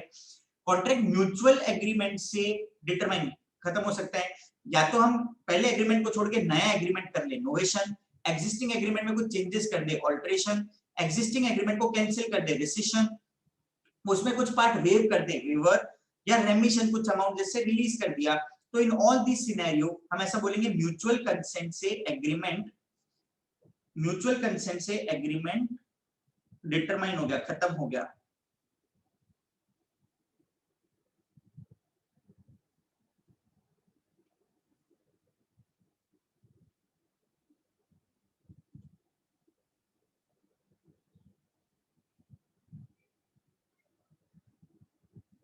देन उसके बाद में समझो हमने कॉन्ट्रैक्ट एंटर किया था, मैंने मेरा घर तुम्हें रेंट पे दिया था 5 साल के लिए, लैप्स ऑफ टाइम 5 साल पूरे हो गए तो कॉन्ट्रैक्ट ऑटोमेटिकली खत्म हो गया।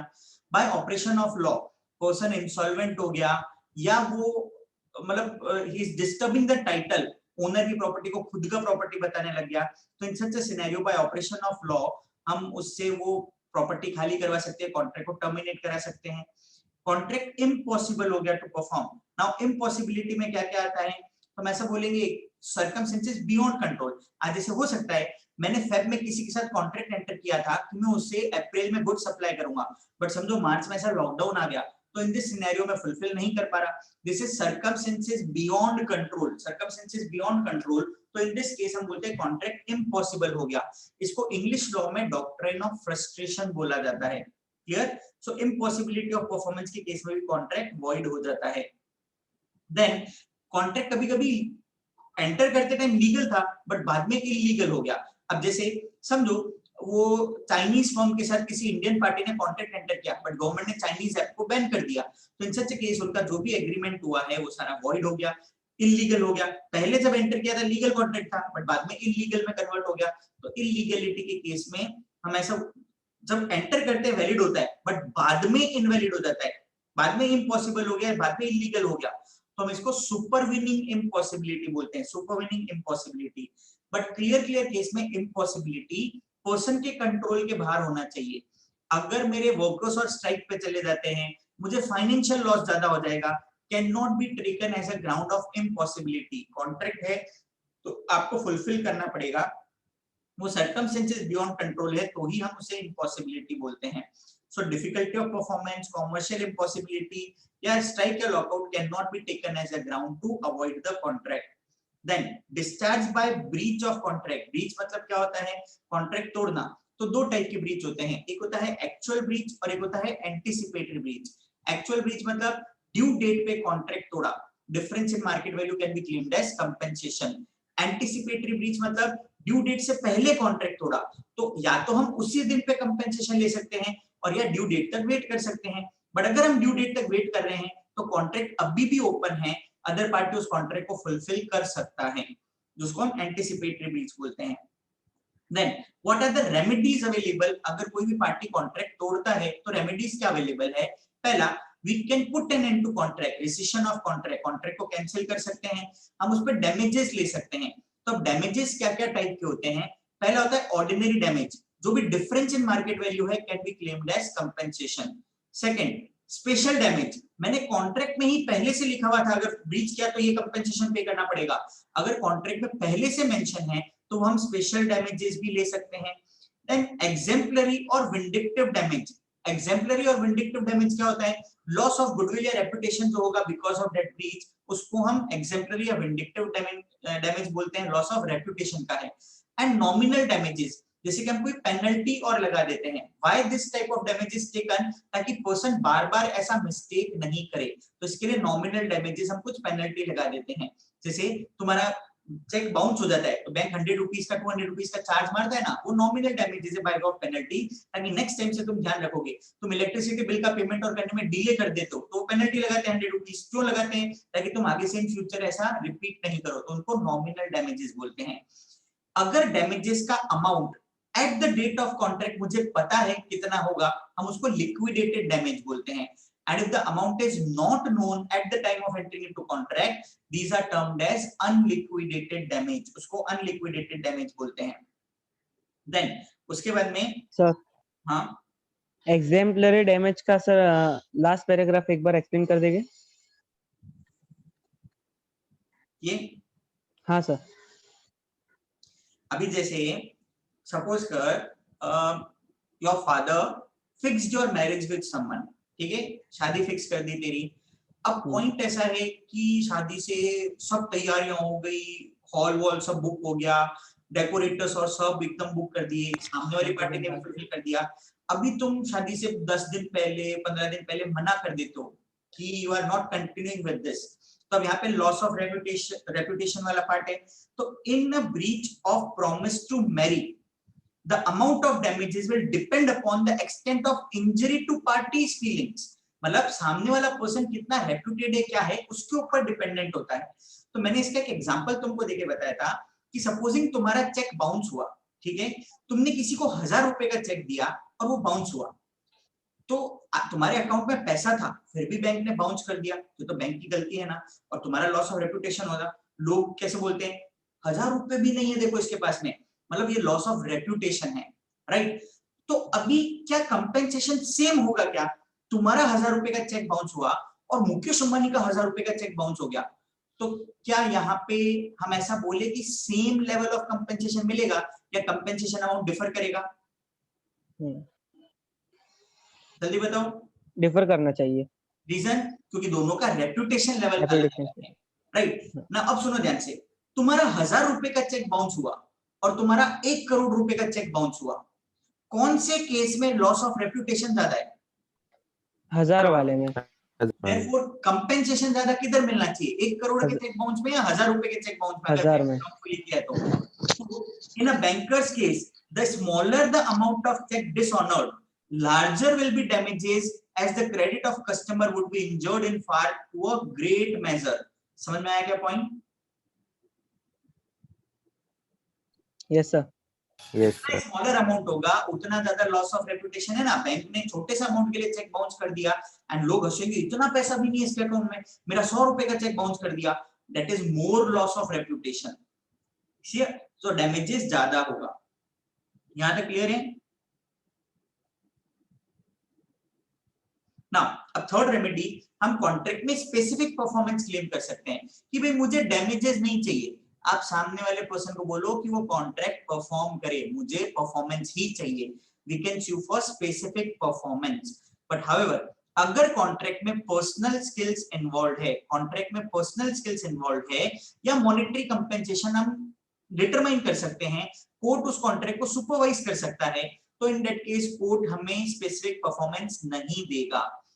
यानी इन अदर वर्ड, अगर कॉन्ट्रैक्ट में पर्सनल स्किल्स है, पर्सनल स्किल्स इन्वॉल्व है, सामने वाले पार्टी का पर्सनल स्किल, तो उसका भी राइट है उसे काम करना है या नहीं करना। मॉनेटरी कंपेंसेशन डैमेज कितना होता है हम कैलकुलेट कर सकते हैं एंड कोर्ट उसको सुपरवाइज कर सकता है कॉन्ट्रैक्ट को, तो कोर्ट हमें स्पेसिफिक परफॉर्मेंस का रेमेडी नहीं देगा। अदरवाइज हमें स्पेसिफिक परफॉर्मेंस का रेमेडी मिल सकता है। नाउ अगर कोर्ट हमें स्पेसिफिक परफॉर्मेंस का रेमेडी नहीं देता तो मेरे पास में एक राइट होता है इंजंक्शन। आप स्पेसिफिक परफॉर्मेंस नहीं करा रहे बट आप सामने वाले पर्सन को एक काम करने से रोको, इंजंक्शन, स्टे ऑर्डर। अब ये कब मिलता है, इंजंक्शन का राइट कब होता है, where party can not sue for specific performance, specific performance claim नहीं कर सकता तो वो इंजंक्शन राइट ले सकता है, वो डेफिनेटली उसका रेमेडी अवेलेबल होता है। And then quantum merit, as much as work is done, तुम उतने अमाउंट का कंपेंसेशन डैमेजेस सामने वाले पर्सन से ले सकते हो, कॉन्ट्रैक्ट वैल्यू रिकवर कर सकते हो। यहां तक clear? Yes. Let me check, बहुत सारे मैसेजेस आए हैं बीच में। ओके सबका यस आया हुआ है। देन अब हम देखते हैं special types of contract, contract of indemnity and contract of guarantee.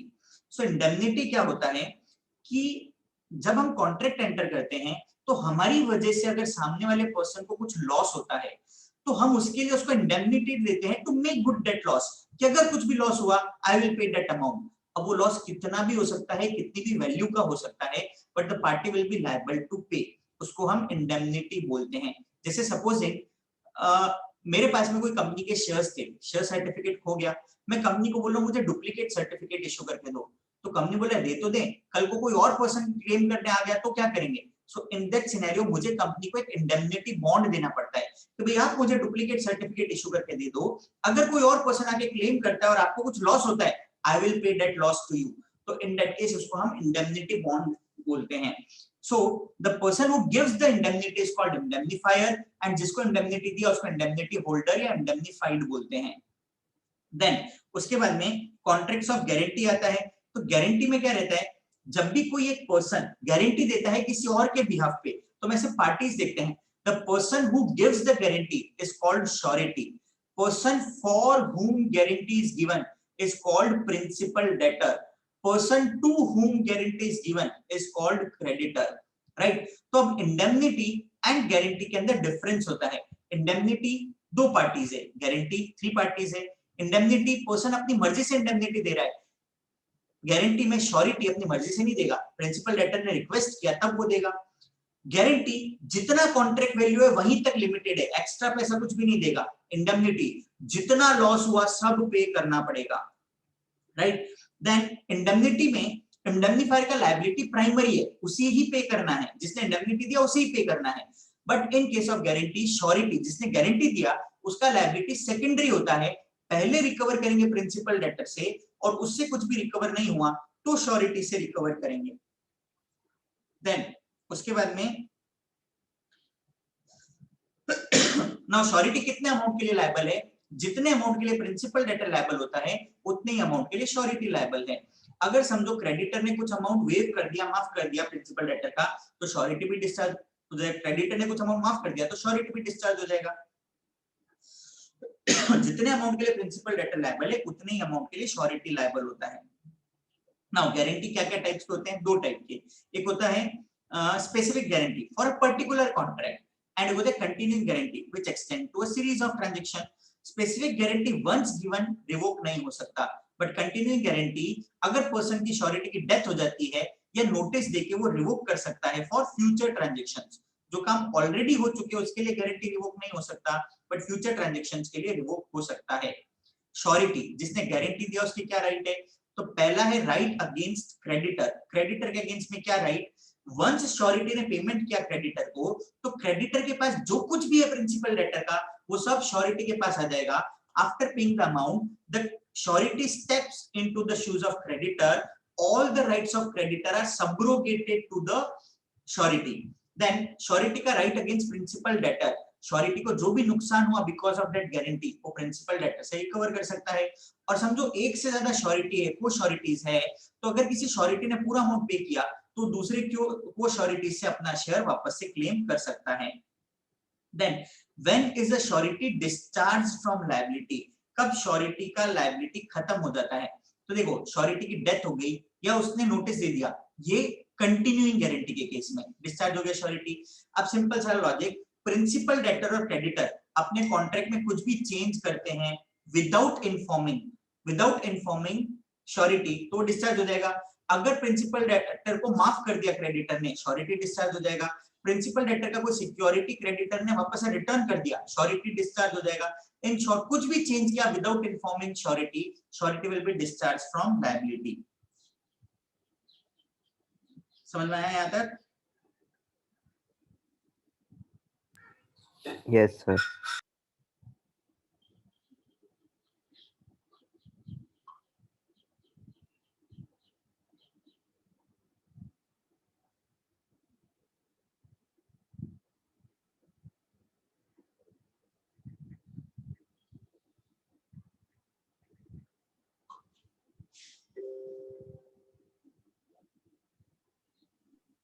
Sir right of surety में पॉइंट सी, को श्योरिटी का राइट है ना। अगर एक से ज्यादा श्योरिटी है, दो तीन लोगों ने मिलके अगर दिया है,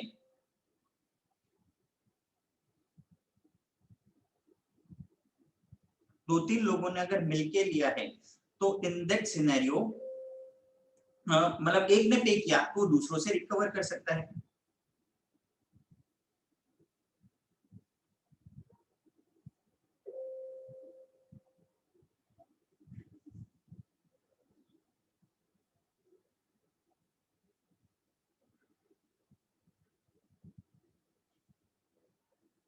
क्लियर है? नाउ तुम लोग एक मिनट रीड करो, मैं एक मिनट में वापस रिज्यूम करता हूं। Okay, then discharge of surety के बाद में अब हमारा नेक्स्ट कंसेप्ट है बेलमेंट क्या होता है एंड प्लेज क्या होता है। तो देखो बेलमेंट, जब भी कोई एक पर्सन अपने गुड्स का पोजीशन ट्रांसफर कर देता है किसी और पर्सन को, there is transfer of possession, right? And this transfer of possession is for a purpose. जैसे ही वो पर्पस पूरा होगा वो गुड्स को रिटर्न बैक कर देगा, तो हम इसको बेलमेंट बोलते हैं, right? The person who transverse the position is called baler and जिसको मिला उसको हम बेली बोलते हैं। उनके बीच में जो कॉन्ट्रैक्ट है वो बेलमेंट हो गया। मैंने यहाँ पे एग्जांपल लिया था कि तुम कहीं पे बाहर जा रहे हो, तुम्हारे पास में एक डॉगी है, तुम अपने फ्रेंड को देके जा रहे हो, तो फ्रेंड उसके लिए तुमसे कुछ चार्ज थोड़ी कर रहा है, वो ग्रेशियस बेलमेंट हो गया। बट अगर तुम कोई पेट हाउस में रख के जाते तो पर डे डॉगी को रखने का कुछ चार्जेस करते, तो वो बेलमेंट फॉर रिवॉर्ड होता है जिसके लिए तुम्हें कुछ पे करना पड़ेगा, राइट? तो बेलर एंड बेली के कुछ ड्यूटीज रिस्पांसिबिलिटी होते हैं। बेली कौन? जिसके पास में गुड्स रखा, तो वो गुड्स का as a man of ordinary prudence ध्यान रखे, अपने गुड्स के साथ में मिक्स नहीं करे, गुड्स का कोई अनजस्ट यूज नहीं करे, कोई भी बेनिफिट और अराइज होता है गुड्स में वो रिटर्न कर दे, राइट? सेम वे बेलर की भी सर्टेन ड्यूटीज होती है कि जब वो वापस पूरा हो जाता है गुड्स को वापस ले। अगर कुछ भी एक्सपेंसेस इनकर किए हैं बेली ने गुड्स पे, तो बेलर वो एक्सपेंसेस को रीइंबर्स करे, तो ऐसा करके राइट रहता है। नाउ सपोजिंग बेली के एक्सपेंसेस अगर बेलर पे नहीं करता, तो बेलर के पास में एक पर्टिकुलर लाइन होता है, वो गुड्स देने से मना कर सकता है जब तक उसे उसके एक्सपेंसेस नहीं मिल जाते, उसका पर्टिकुलर लाइन है वो गुड्स रिटर्न नहीं करेगा। Clear? So particular line general line होता है, बाकी ऊपर ऊपर से इग्नोर करो। फाइंडर ऑफ लॉस्ट गुड्स, अगर गुड्स खो जाते हैं फाइंडर को मिलते हैं तो there is an implied contract, तो बेलमेंट हो गया। अब जब तक ट्रू ओनर मिले नहीं मिलता, फाइंडर अपने पास गुड्स रखेगा, ट्रू ओनर मिलने के बाद वो गुड्स दे देगा, वो पर्पस पूरा होते ही ट्रू ओनर मिलते ही गुड्स को रिटर्न करना है। तो फाइंडर जो भी होगा उसको जो भी एक्सपेंसेस हुए वो ट्रू ओनर से रिकवर कर सकता है, जब तक ट्रू ओनर नहीं देगा वो गुड्स देने से मना कर सकता है। नाउ फाइंडर गुड्स को बेच भी सकता है, कब? अगर गुड्स पेरिशेबल नेचर के हैं या गुड्स डैमेज कंडीशन में मिला जिसको रिपेयर करने का एक्सपेंसेस उस गुड्स की वैल्यू के 2/3 से ज्यादा है, तो in that scenario finder goods को सेल भी कर सकता है। देन प्लेज क्या होता है? जब भी हम किसी पर्सन से लोन लेते हैं and in order to secure repayment of that loan, हम अपना कोई मूवेबल प्रॉपर्टी उसको एज ए सिक्योरिटी दे देते हैं, यानी पोजीशन ट्रांसफर कर देते हैं। जब मैं लोन रीपेमेंट करूंगा प्रॉपर्टी मुझे वापस मिल जाएगा, तो इन दिस सिनेरियो उसको प्लेज बोलते हैं। तो देखो बेलमेंट में भी ट्रांसफर ऑफ पोजीशन है, प्लेज में भी ट्रांसफर ऑफ पोजीशन है, बट बेलमेंट में लोन अमाउंट होना जरूरी नहीं है, बट प्लेज में लोन को सिक्योर करने के लिए हमने पोजीशन दिया था मूवेबल प्रॉपर्टी का, उसको हम प्लेज बोलते हैं। क्लियर? तो नॉर्मली जो पर्सन ओनर है वो ही प्लेज पे रख सकता है, बट कुछ केसेस जहां पे पर्सन ओनर नहीं है फिर भी वो प्लेज पे रख सकता है। प्लेज को इंग्लिश लॉ में पोन बोला जाता है, so that's why person who is keeping on pledge, owner जिसके पास में प्लेज पे रखा उसको पोनी भी बोलते हैं। Now normally owner he plays पे रख सकता है, बट कुछ केसेस जहां पे एक पर्सन ओनर नहीं है फिर भी वो प्लेज पे रख सकता है। तो अब ये क्या क्या हुए प्लेज बाय नॉन ओनर? जैसे ये देखना, ये सेल्स ऑफ गुड एक्ट में जब वो कंडीशन पढ़ेंगे ना कि एक seller can not pass a better title than what he himself has, उसके एक्सेप्शन और ये एक्सेप्शन सेम है। एक मर्केंटाइल एजेंट, सेलर और buyer in possession after sale, person co owner है having limited in co owner जिसका possession है, and person in possession under a voidable contract. Simple term है, मैंने तुमको लॉजिक बताया था, अगर किसी के पास पोजीशन है एंड वो लॉफुल पोजीशन है तो वो गुड्स को प्लेज पे रख सकता है, बट सामने वाले पर्सन ने गुड फेथ में लिया है तो ही वो प्लेज वैलिड होगा। तीन कंडीशन है, पर्सन के पास पोजीशन है, लॉफुल पोजीशन है एंड सामने वाले पर्सन ने गुड फेथ पे प्लेज पे लिया है, तो इन दैट केस वो प्लेज वैलिड प्लेज हो जाएगा। दो पर्सन ओनर नहीं था but pledge created will be a valid pledge. Then उसके बाद एजेंसी कॉन्ट्रैक्ट, तो प्रिंसिपल एजेंट होता है where agent represents the principal in contractual capacity with the third person, right? तो एजेंसी क्रिएट कैसे होता है? एक तो होता है express agency by word spoken और रिटन, और एक होता है इम्प्लाइड एजेंसी। इम्प्लाइड एजेंसी में क्या क्या आता है? जैसे एस्टॉपल, किसी के सामने रिप्रेजेंट कर रहा हूं कि भाई ये तो मेरा एजेंट ही है, at a later stage is stop from denying कि मैंने ऐसा कब बोला था। Then wife is deemed to be an implied agent of husband. फिर हम agency by necessity and ratification देखते थे, अगर सिचुएशन ने किसी को एजेंट बना दिया, पहले एजेंट नहीं था, सिचुएशन ने एजेंट बना दिया, एजेंट बाय नेसेसिटी, या एजेंट अपनी अथॉरिटी के बाहर जाके काम करता है प्रिंसिपल के बेनिफिट के लिए, तो प्रिंसिपल एजेंट के काम को रेटिफाई कर सकता है, उसको एजेंसी बाय रेटिफिकेशन बोलते हैं। नाउ एजेंट क्या क्या टाइप के होते हैं? एक होता है स्पेशल एजेंट, एक होता है general agent. Special agent particular work के लिए, जैसे काम पूरा हुआ एजेंसी का काम, वह जनरल एजेंट रिलेटेड वर्क के लिए होता है, वो कुछ भी काम कर सकता है। नाउ और क्या क्या टाइप है एजेंट के? तो हम जैसे बोलते हैं एक होता है सब एजेंट, एजेंट अपने बिहाफ पे किसी और पर्सन को भेजता है, तो देखो यहाँ पे एजेंट फर्दर डेलीगेट नहीं कर सकता क्योंकि उसका लायबिलिटी प्रिंसिपल पे आता है, so delegatee can not further delegate unless principal ने कंसेंट दिया है। मर्केंटाइल एजेंट जो हमारे बिहाफ पे हमारे बिजनेस ट्रांजैक्शंस को कंटिन्यू करते हैं वो मर्केंटाइल एजेंट से। फैक्टर जो हमारे बिहाफ पे हमारे रिसीवेबल से पैसा कलेक्ट करते हैं उसको फैक्टर बोलते हैं। जो हमारे बिहाफ पे कॉन्ट्रैक्ट सेंटर करके आते हैं, पार्टीज ढूंढते हैं बाइंग सेलिंग के लिए, उसको ब्रोकर बोलते हैं। डेल क्रेडिटर एजेंट एक ऐसा agent who undertakes the responsibility of bad debts also, उसको डेल क्रेडिटर एजेंट बोलते हैं। देन ऑक्शनियर एजेंट होता है, मतलब ओनर के गुड्स को ऑक्शन पे बेच रहा है। Partners, every partner is principal and agent of other partner. And हम लास्ट देखते हैं बैंकर्स, तो जैसे बैंक, तुमने बैंक में चेक जमा करा है, तुम्हारे बिहाफ पे बैंक चेक कलेक्ट करके आ रहा है, तुम्हारे इलेक्ट्रिसिटी बिल पेमेंट कर रहा है, so banker acts as an agent.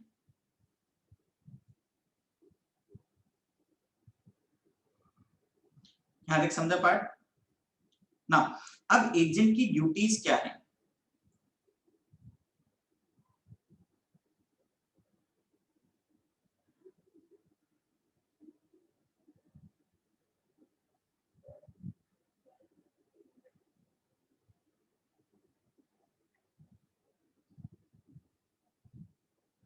Now agent की ड्यूटीज क्या है? तो एजेंट अपना खुद का स्किल और यूज करेगा, प्रिंसिपल के बेनिफिट के लिए काम करेगा, कोई भी इंफॉर्मेशन जो प्रिंसिपल के बिजनेस को अफेक्ट करता है उसको बताएगा, सीक्रेट प्रॉफिट अर्न नहीं करेगा, राइट, एंड अपना स्किल, अपना कॉन्फिडेंशियल इंफॉर्मेशन किसी को पास ऑन नहीं करेगा। तो ये एजेंट कैसे ड्यूटीज होते हैं, एंड अपना काम किसी और को डेलीगेट नहीं करेगा। तो ये टर्म भी एग्जाम में पूछ लेते हैं, delegate is non protest delegate, मतलब क्या है? अ डेलीगेटी कैन नॉट फर्दर डेलीगेट। ऐसे फ्रेजेस रिलेटेड कुछ क्वेश्चंस आ जाते हैं, क्योंकि वो लैटिन फ्रेज में भी गिवन है और यहाँ पे भी गिवन है, quid pro quo, something in return, pari delicto, equally guilty. तो ये सब थोड़े से याद रहने चाहिए, एमसीक्यू पे हिट हो जाते हैं। देन एजेंट के राइट्स है, what is the extent of agents authority, agent कितने काम तक के लिए लायबल होगा। तो सर हम पार्टनरशिप में देखते थे, एजेंट ने काम किया, अगर वो बिजनेस से रिलेटेड है तो प्रिंसिपल लायबल होगा, अगर बिजनेस से रिलेटेड ही नहीं है तो लायबल नहीं है। नाउ बिजनेस से रिलेटेड है और एजेंट अपनी अथॉरिटी में रहते हुए काम किया है, देन प्रिंसिपल लायबल है। अगर एजेंट अपनी अथॉरिटी के बाहर जाके काम करता है तो क्या प्रिंसिपल लायबल होगा या नहीं? तो डिपेंड्स ऑन जिसके साथ कॉन्ट्रैक्ट एंटर किया उसको अथॉरिटी के बारे में पता था या नहीं पता था। अगर उसको अथॉरिटी के बारे में पता था कि एजेंट के पास अथॉरिटी नहीं है, फिर भी वो कॉन्ट्रैक्ट एंटर कर रहा है, तो उसकी गलती, principal is not liable. But if the third party is not aware about the agent's authority, then principal will be liable for the act of agent. So हम ऐसा रिस्पॉन्सिबिलिटी देखते थे प्रिंसिपल का, तीन कंसेप्ट आता था। एक तो होता था डिस्क्लोज्ड प्रिंसिपल, एजेंट ने जाके बता दिया किसका एजेंट है, principal will be liable for act of agent. एक होता है एजेंट ने जाके बोला मैं एजेंट हूं बट प्रिंसिपल का नाम नहीं बताया, अनडिस्क्लोज्ड प्रिंसिपल। बट ये तो बताया था ना वो एजेंट है, खुद कॉन्ट्रैक्ट एंटर नहीं कर रहा, कॉन्ट्रैक्ट होने के बाद उसे नाम डिस्क्लोज करना पड़ेगा, right, then principal will be liable for act of agent. एक होता है कंसील्ड प्रिंसिपल, मैं कहीं पे जाके कॉन्ट्रैक्ट एंटर करता हूं, मैं बोलता ही नहीं हूं कि मैं किसी का एजेंट हूं, तो लोग तो यही मानेंगे ना मैंने कॉन्ट्रैक्ट एंटर किया है। तो इन दिस सिनेरियो एजेंट खुद पर्सनली लायबल होता है, प्रिंसिपल लायबल नहीं होगा अगर कंसील्ड प्रिंसिपल वाला कंसेप्ट है। तो एजेंट कोई रॉन्गफुल एक्ट करके आता है, प्रिंसिपल उसके लिए लायबल होगा, अगर उसके बिजनेस से रिलेटेड और प्रिंसिपल की नॉलेज में हुआ तो लायबल होगा। देखो जो पार्टनरशिप के रूल थे ना सारे यहाँ पे सेम है, क्योंकि पार्टनरशिप में भी क्या था, principal and agent, partner is principal and agent, तो सेम यहाँ पे वही कंसेप्ट आता है। देन एजेंट कुछ कुछ केसेस में पर्सनली लायबल होता है। नाउ एजेंट ने खुद ने पर्सनल गारंटी दिया है, एजेंट किसी ऐसे पर्सन का है जो इंडिया के बाहर रहता है, देन एजेंट एक ऐसे पर्सन का है जिसको हम स्यू नहीं कर सकते जैसे कि माइनर और के लिए है, then agency coupled with interest है, या एजेंट कोई टॉर्ट कमिट करता है अथॉरिटी के बाहर जाके काम करता है, तो in this scenario agent will be personally liable. जहां एजेंट का खुद का भी इंटरेस्ट इन्वॉल्व है कॉन्ट्रैक्ट में, उसका खुद का भी कुछ पैसा लगा हुआ है, हम उसको एजेंसी कपल्ड विद इंटरेस्ट बोलते हैं। क्लियर? नाउ एजेंसी टर्मिनेट कैसे होगा, एजेंट की डेथ हो गई, प्रिंसिपल की डेथ हो गई, एजेंट इंसॉल्वेंट हो गया, प्रिंसिपल इंसॉल्वेंट हो गया, सब्जेक्ट मैटर जिसके लिए एजेंट था वो डिस्ट्रॉय हो गया, म्यूचुअल एग्रीमेंट्स हो गया, प्रिंसिपल ने रिवोक कर लिया एजेंसी, एजेंट ने जाके रेजिग्नेशन दे दिया, कैंसिल कर दिया, रिवोकेशन रिनंसिएशन ऑफ अथॉरिटी, तो इन ऑल दीस केसेस हम बोलेंगे एजेंसी टर्मिनेट हो गया। क्लियर? सो ये सारा पार्ट कॉन्ट्रैक्ट एक्ट के हिसाब से था, समझा गया सबको?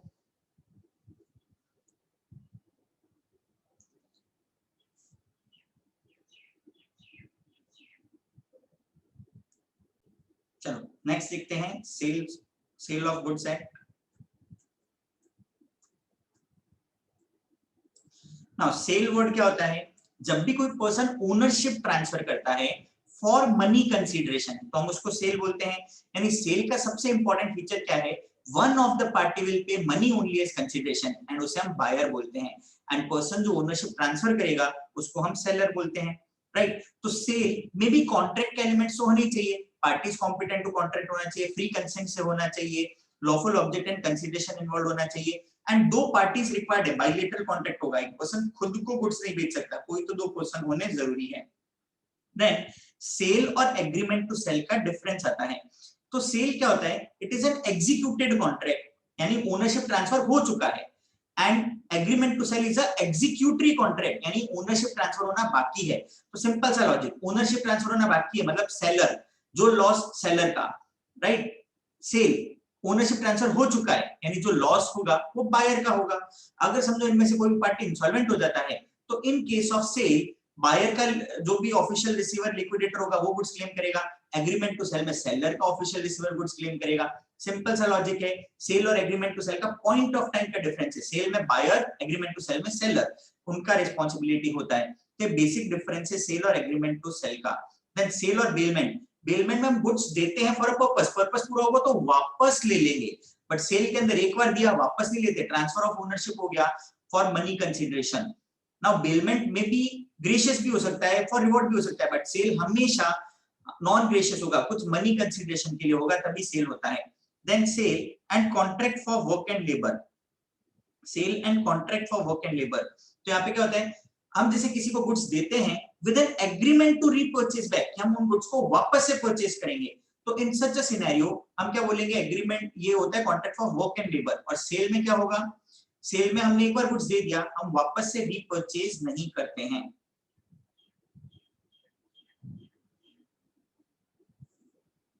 क्लियर?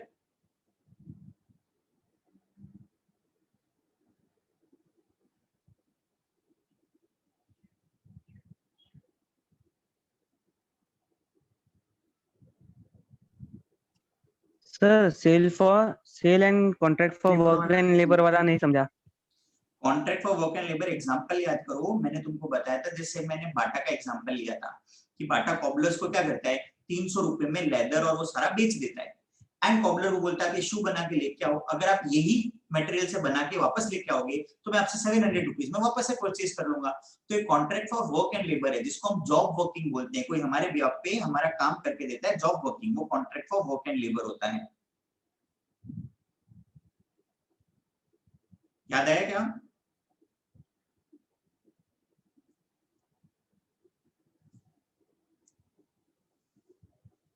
बहुत सारी इंडस्ट्रीज में ऐसा काम होता है ना, जैसे सपोजिंग मेरा बिजनेस है एंड मेरा बिजनेस है पापड़ मैन्युफैक्चरिंग का, तो व्हाट आई डू इज मैं पापड़ का वो डब बनाता हूँ, राइट, छोटे छोटे रोल्स बना देता हूँ, एंड बहुत सारी लेडीज मेरे वर्कशॉप पे आते हैं, वो घर पे लेके जाते हैं, 100-200 पीस लेके जाएंगे घर पे, उसको वापस से वो पतला पतला रोटी जैसे बेल के लाके मुझे वापस से दे देंगे, और मैं उनको क्या करता हूँ, अभी जैसे मैंने उनको गुड्स दिया, समझो वो वापस नहीं लेके आए, तो मैं क्या करूंगा, so what I do is मैं उनको वो गुड्स सेल कर देता हूँ, समझो मैंने उन्हें 20 रुपीज में सेल किया, और कंडीशन बोला अगर वापस दोगे काम करके तो मैं खुद ही तुमसे 40 रुपीज में वापस परचेज कर लूंगा, तो this is an agreement for repurchase. तो मैंने यहाँ पे contract for work and labour किया है, वेयर सेल में क्या होता है, एक बार ओनरशिप ट्रांसफर कर दिया तो तुम वापस लेते हो क्या गुड्स को, it can not be taken back, तो ये बेसिक डिफरेंस होता है सेल और contract for work and labour का। Then sale and hire purchase agreement, sale में ओनरशिप इमीडिएटली ट्रांसफर हो जाता है, व्हेयरएज हायर परचेज में जब तक लास्ट इंस्टॉलमेंट पे नहीं होगा ओनरशिप ट्रांसफर नहीं होगा। सो दैट्स व्हाई सेल में जो भी लॉस और है प्रॉपर्टी और वो सारा बायर का रहेगा, एंड हायर परचेज के अंदर वो सारा वेंडर का, सेलर का लॉस और रहता है, क्योंकि अभी तक ओनरशिप ट्रांसफर नहीं हुआ है। देन सब्जेक्ट मैटर क्या होगा, सेल ऑफ गुड्स है, गुड्स का डेफिनेशन आएगा, गुड्स मतलब क्या हो गया, every kind of movable property include stock, shares, growing crops, or anything forming part of land agreed to be sold off before it is put to use, but it does not include actionable claim and money. Clear? Actionable claim and money include नहीं होता है।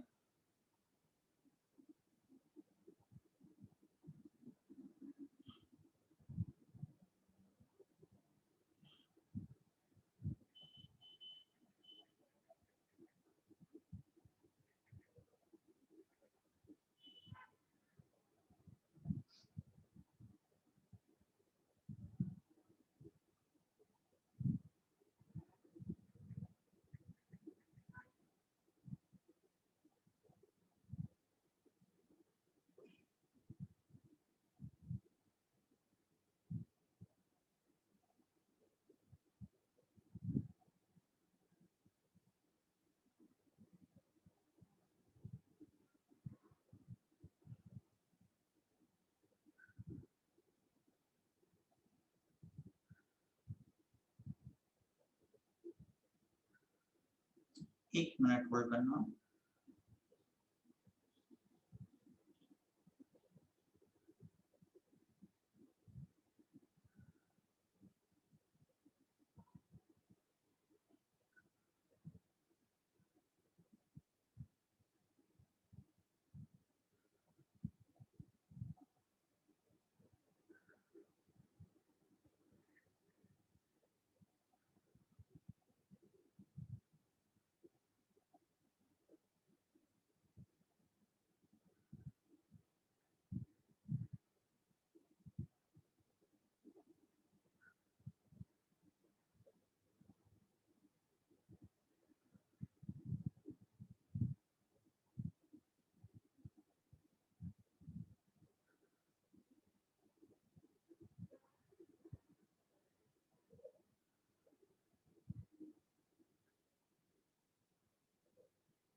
Now अभी next देखो, goods का definition में देखा।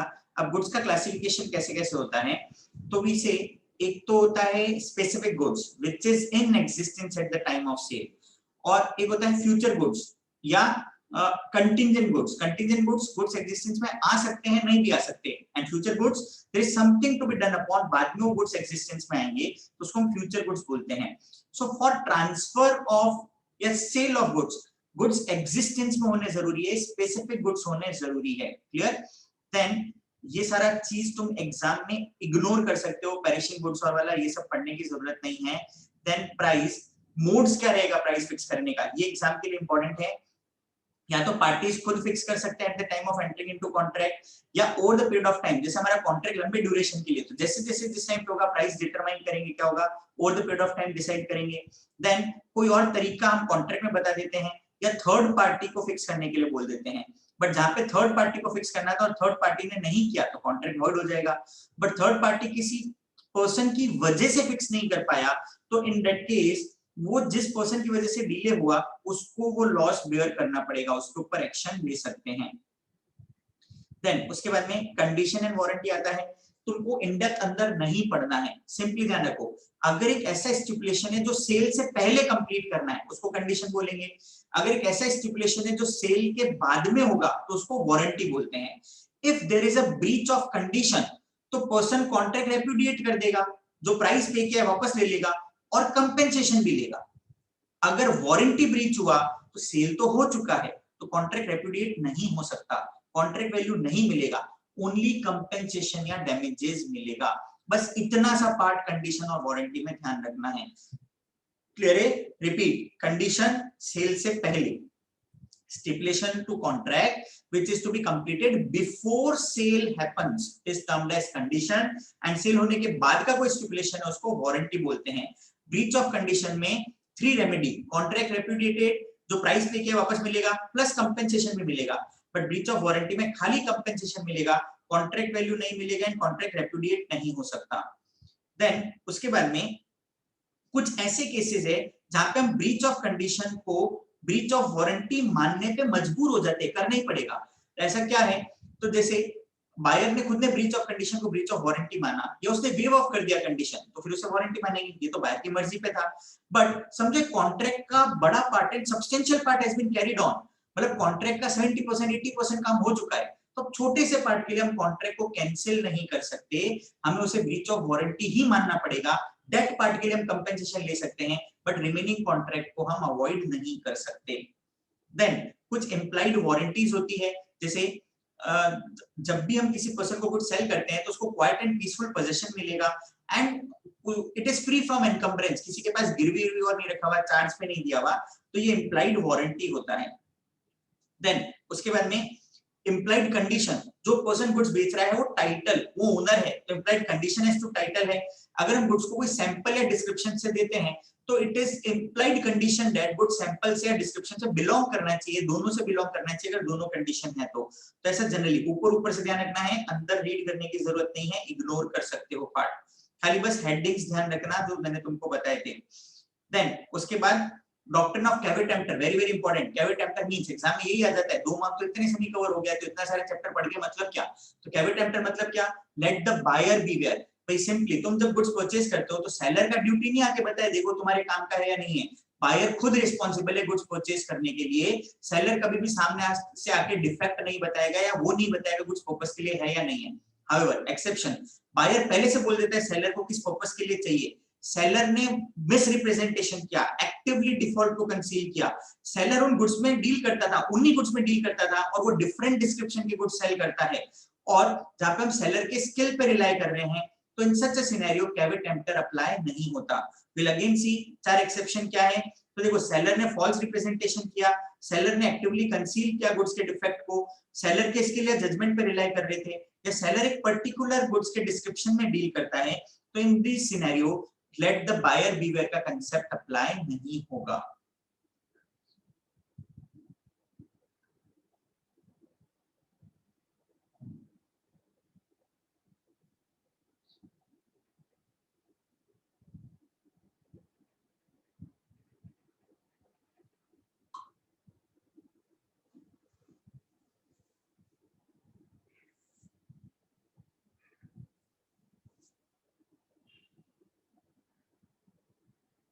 Now passing of property in goods, ownership कब transfer होता है?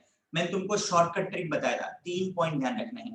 सेल होने के लिए अनकंडीशनल कॉन्ट्रैक्ट होना चाहिए, स्पेसिफिक गुड्स होना चाहिए और डिलीवरेबल स्टेट में होना चाहिए।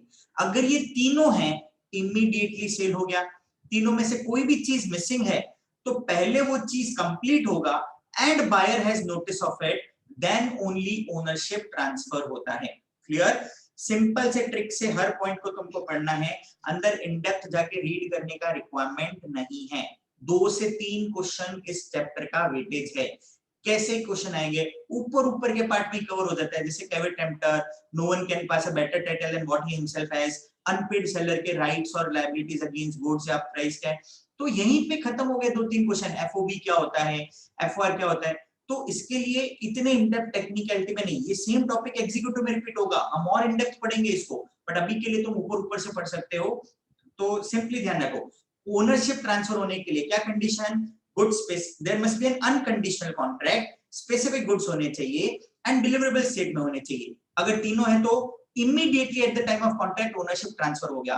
तीनों में से कोई भी एक चीज मिसिंग है तो पहले वो मिसिंग चीज कंप्लीट होगा and buyer has notice of it, तब ओनरशिप ट्रांसफर होता है।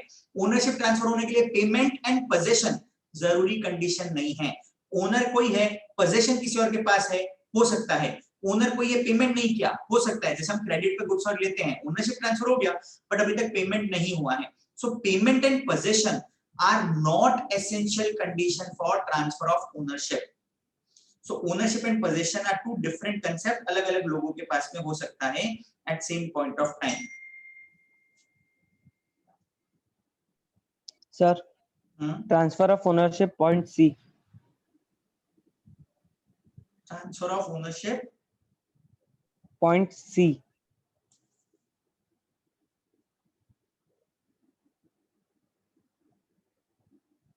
ये 18 ये वाला पॉइंट है ना? हाँ सर। अभी जैसे सपोजिंग सेलर और बायर के बीच में कोई कॉन्ट्रैक्ट हुआ, मैं बायर था, मैंने सेलर को पे कर दिया बट ओनरशिप ट्रांसफर नहीं हुआ और मैं गुड्स किसी और को बेच दूं, तो वो थर्ड पार्टी का राइट कब अराइज होगा? इट टोटली डिपेंड्स ऑन कि वेदर बायर के पास में ओनरशिप ट्रांसफर हुआ था या नहीं हुआ था, उसके ऊपर डिपेंडेंट है। क्लियर? सो थर्ड पार्टी का right depends on original seller और बायर के बीच में ट्रांसफर ऑफ ओनरशिप हुआ है या नहीं हुआ है। तो अब जैसे सपोजिंग पॉइंट क्या था, जैसे कि मैं तुमको एग्जांपल से समझाता हूं ये चीज थर्ड पार्टी पे कैसे डिपेंडेंट है। रुको मैं पेन से समझाता हूं।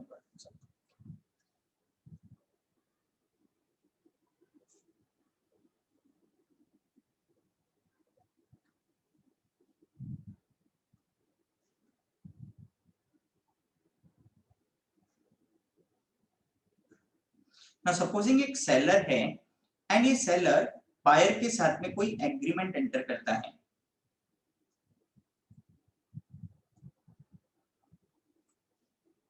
सो हम सेल कब बोलेंगे? क्या सेल के लिए पेमेंट जरूरी कंडीशन है क्या? जल्दी आंसर दो। नहीं।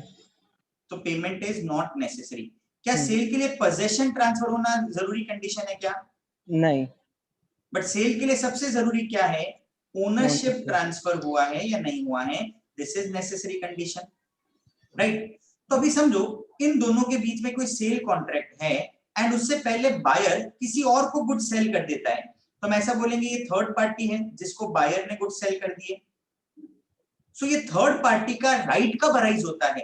जैसे बायर ने इसको पे ही नहीं किया, बायर ने इसको पे नहीं किया, क्या थर्ड पार्टी का गुड्स पे मतलब राइट अराइज होगा या नहीं होगा?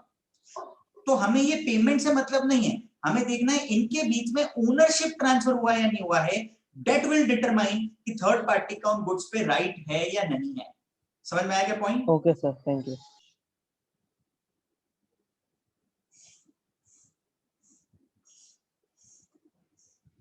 देन उसके बाद में हम ऐसा बोल, ये स्पेसिफिक गुड्स वाले रूल तुमको बताए। Transfer of title by person not the owner, person जो ओनर है वही गुड्स बेच सकता है। Exceptions, no one can pass a better title than what he himself has, exception. Pledge में जो पढ़ के आए थे same point, mercantile agent, co-owner, buyer in possession after sale, seller in possession after sale, person in possession under avoidable contract, estoppel, unpaid seller या sale under some law.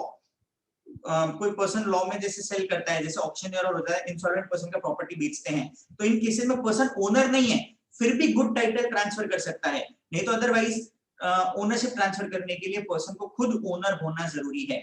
ये ध्यान रखना, ये पॉइंट और प्लेज में प्लेज बाय नॉन ओनर्स के point same है यहाँ पे। क्लियर यहाँ तक? नाउ डिलीवरी, डिलीवरी मतलब पुटिंग बायर इनटू पोजीशन। तो डिलीवरी का मेन ऑब्जेक्टिव क्या होता है? Putting buyer into position. Delivery तीन टाइप के होते हैं, एक्चुअल, कंस्ट्रक्टिव और सिंबॉलिक। तो इसका मीनिंग क्या है? एक्चुअल, कंस्ट्रक्टिव और सिंबॉलिक कैसे होता है?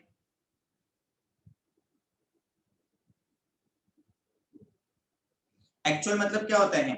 फिजिकली जब गुड्स ट्रांसफर हो जाते हैं तो उसको एक्चुअल डिलीवरी बोल रहे हैं। कंस्ट्रक्टिव डिलीवरी, अब जैसे मैंने बायर को नहीं दिया, समझो गुड्स किसी थर्ड पर्सन के पोजीशन में है एंड वो थर्ड पर्सन बायर को एक्नॉलेज कर देता है कि वो बायर के बिहाफ पे गुड्स एक्नॉलेज कर रहा है, तो इसको हम कंस्ट्रक्टिव डिलीवरी मानते हैं, deemed delivery. And symbolic delivery, हमने जैसे कार का एग्जांपल लिया था, कार को एक्चुअल डिलीवरी नहीं बट कार का कीज दिया, तो that keys is a symbolic delivery कि भाई ओनरशिप ट्रांसफर हो गया है।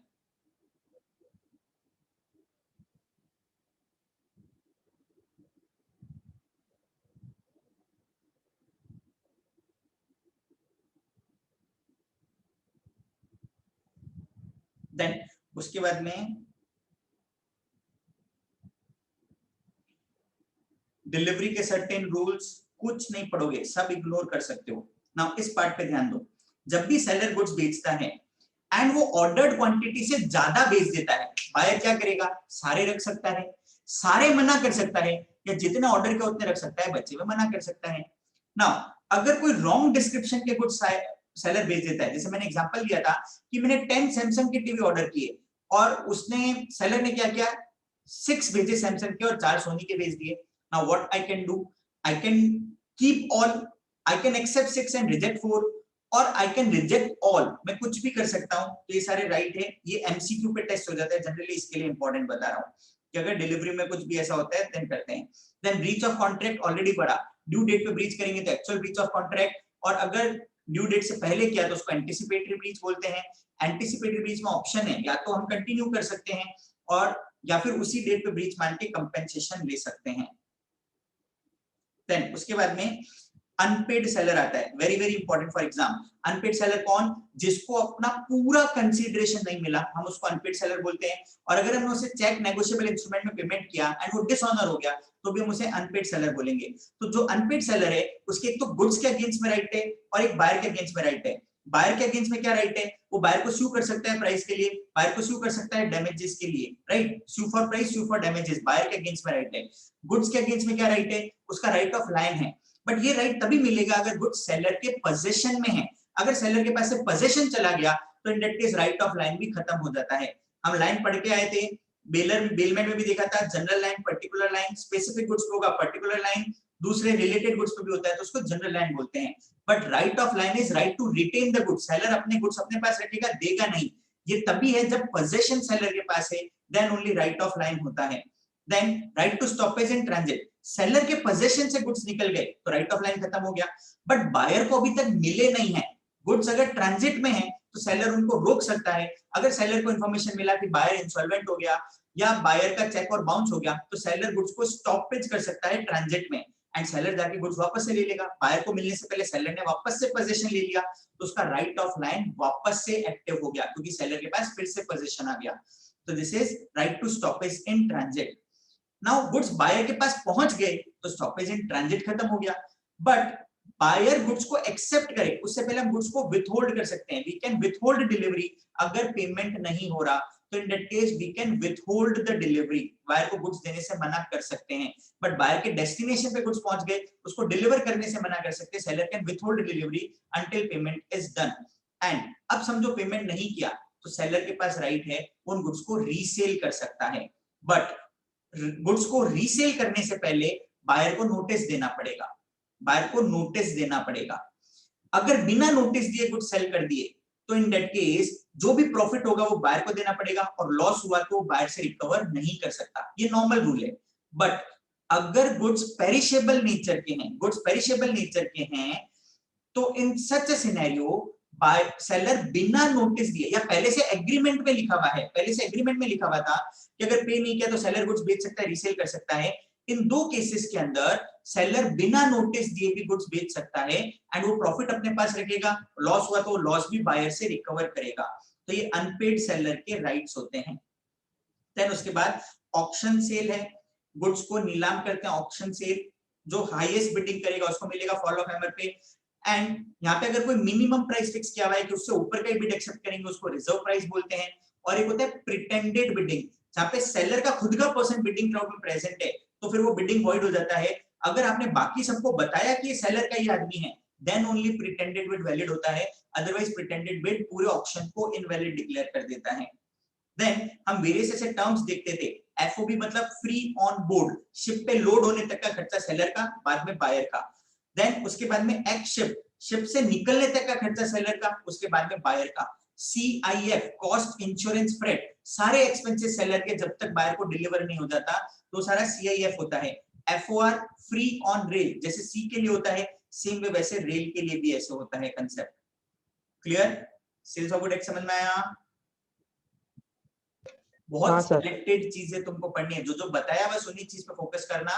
2 से 3 sir x ship. Hello sir. हाँ एक्स शिप। हाँ एक्स सर, ट्रांजिट। एक मिनट, एक्स शिप होता है शिप तक का एक्सपेंडिचर, जब शिप से गुड्स वापस निकल जाएंगे वो एक्सपेंसेस बायर बियर करेगा। Thank you. कंसेप्ट समझा देता हूं रुको।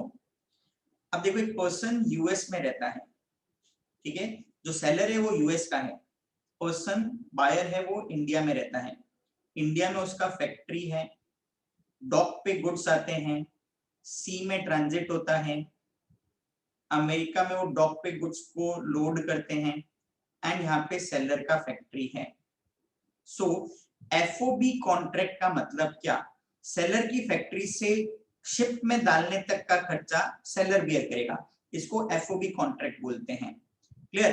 तो अब एक बार गुड्स शिप में लोड हो गए उसके बाद का जो खर्चा, यानी सी का जो ट्रांजिट है, इंश्योरेंस कराना, आगे का सारा खर्चा कौन बियर करेगा एफओबी में, ये सारे एक्सपेंसेस बायर बियर करेगा, ठीक है, एंड शिप में लोड होने तक का खर्चा सेलर बियर करेगा। Now second x ship contract है, तो एक्स शिप कॉन्ट्रैक्ट में क्या होता है, शिप तक के एक्सपेंसेस सेलर बियर करेगा, शिप तक के एक्सपेंसेस सेलर बियर करेगा। एक बार शिप से गुड्स निकल गए तो आगे का खर्चा बायर को बेयर करना है, इसको हम एक्स शिप कॉन्ट्रैक्ट बोलते हैं, right. CIF contract, cost insurance freight, buyer को डिलीवर होने तक के सारे एक्सपेंडिचर सेलर बियर करेगा, बायर को डिलीवर होने तक के, उसको CIF कॉन्ट्रैक्ट बोलते हैं, cost insurance freight. I hope अभी सबको क्लियर हुआ। यस। Hello sir. हाँ यस सर। सर, ट्रांजिट में गुड्स बर्न हुए तो वो रिस्पॉन्सिबल कौन होगा, बायर की सेलर? कौन से केस में बताओ, एफओबी, एक्स शिप या CIF, कौन से केस में?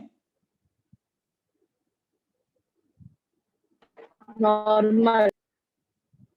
नॉर्मल में ट्रांजिट में हुआ तो देखो सेलर का तो ड्यूटी कॉन्ट्रैक्ट ऑफ सेल तक ही होता है, डिलीवरी का जो भी एक्सपेंसेस और वो सारा बायर का होता है। सो अगर कॉन्ट्रैक्ट में कुछ ऐसा एफओबी, एक्सशिप या CIF है तो यहां तक सेलर बेयर करेगा, इस पार्ट तक सेलर बेयर करेगा, एफओबी में यहां तक का सेलर का, एक्सशिप में यहां तक में सेलर का, यहां तक सेलर का। और अगर कुछ भी नहीं बोला है तो बायर, इसकी फैक्ट्री के बाद में सारा चीज बायर का ही होगा। क्लियर? कुछ भी नहीं बोला है तो वो नॉर्मल सिनेरियो होता है।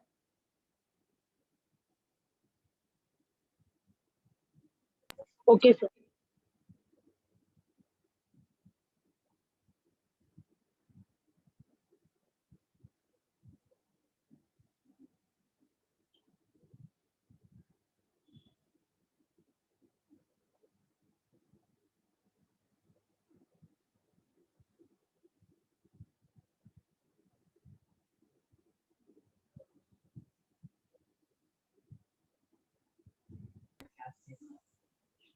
यहाँ तक क्लियर?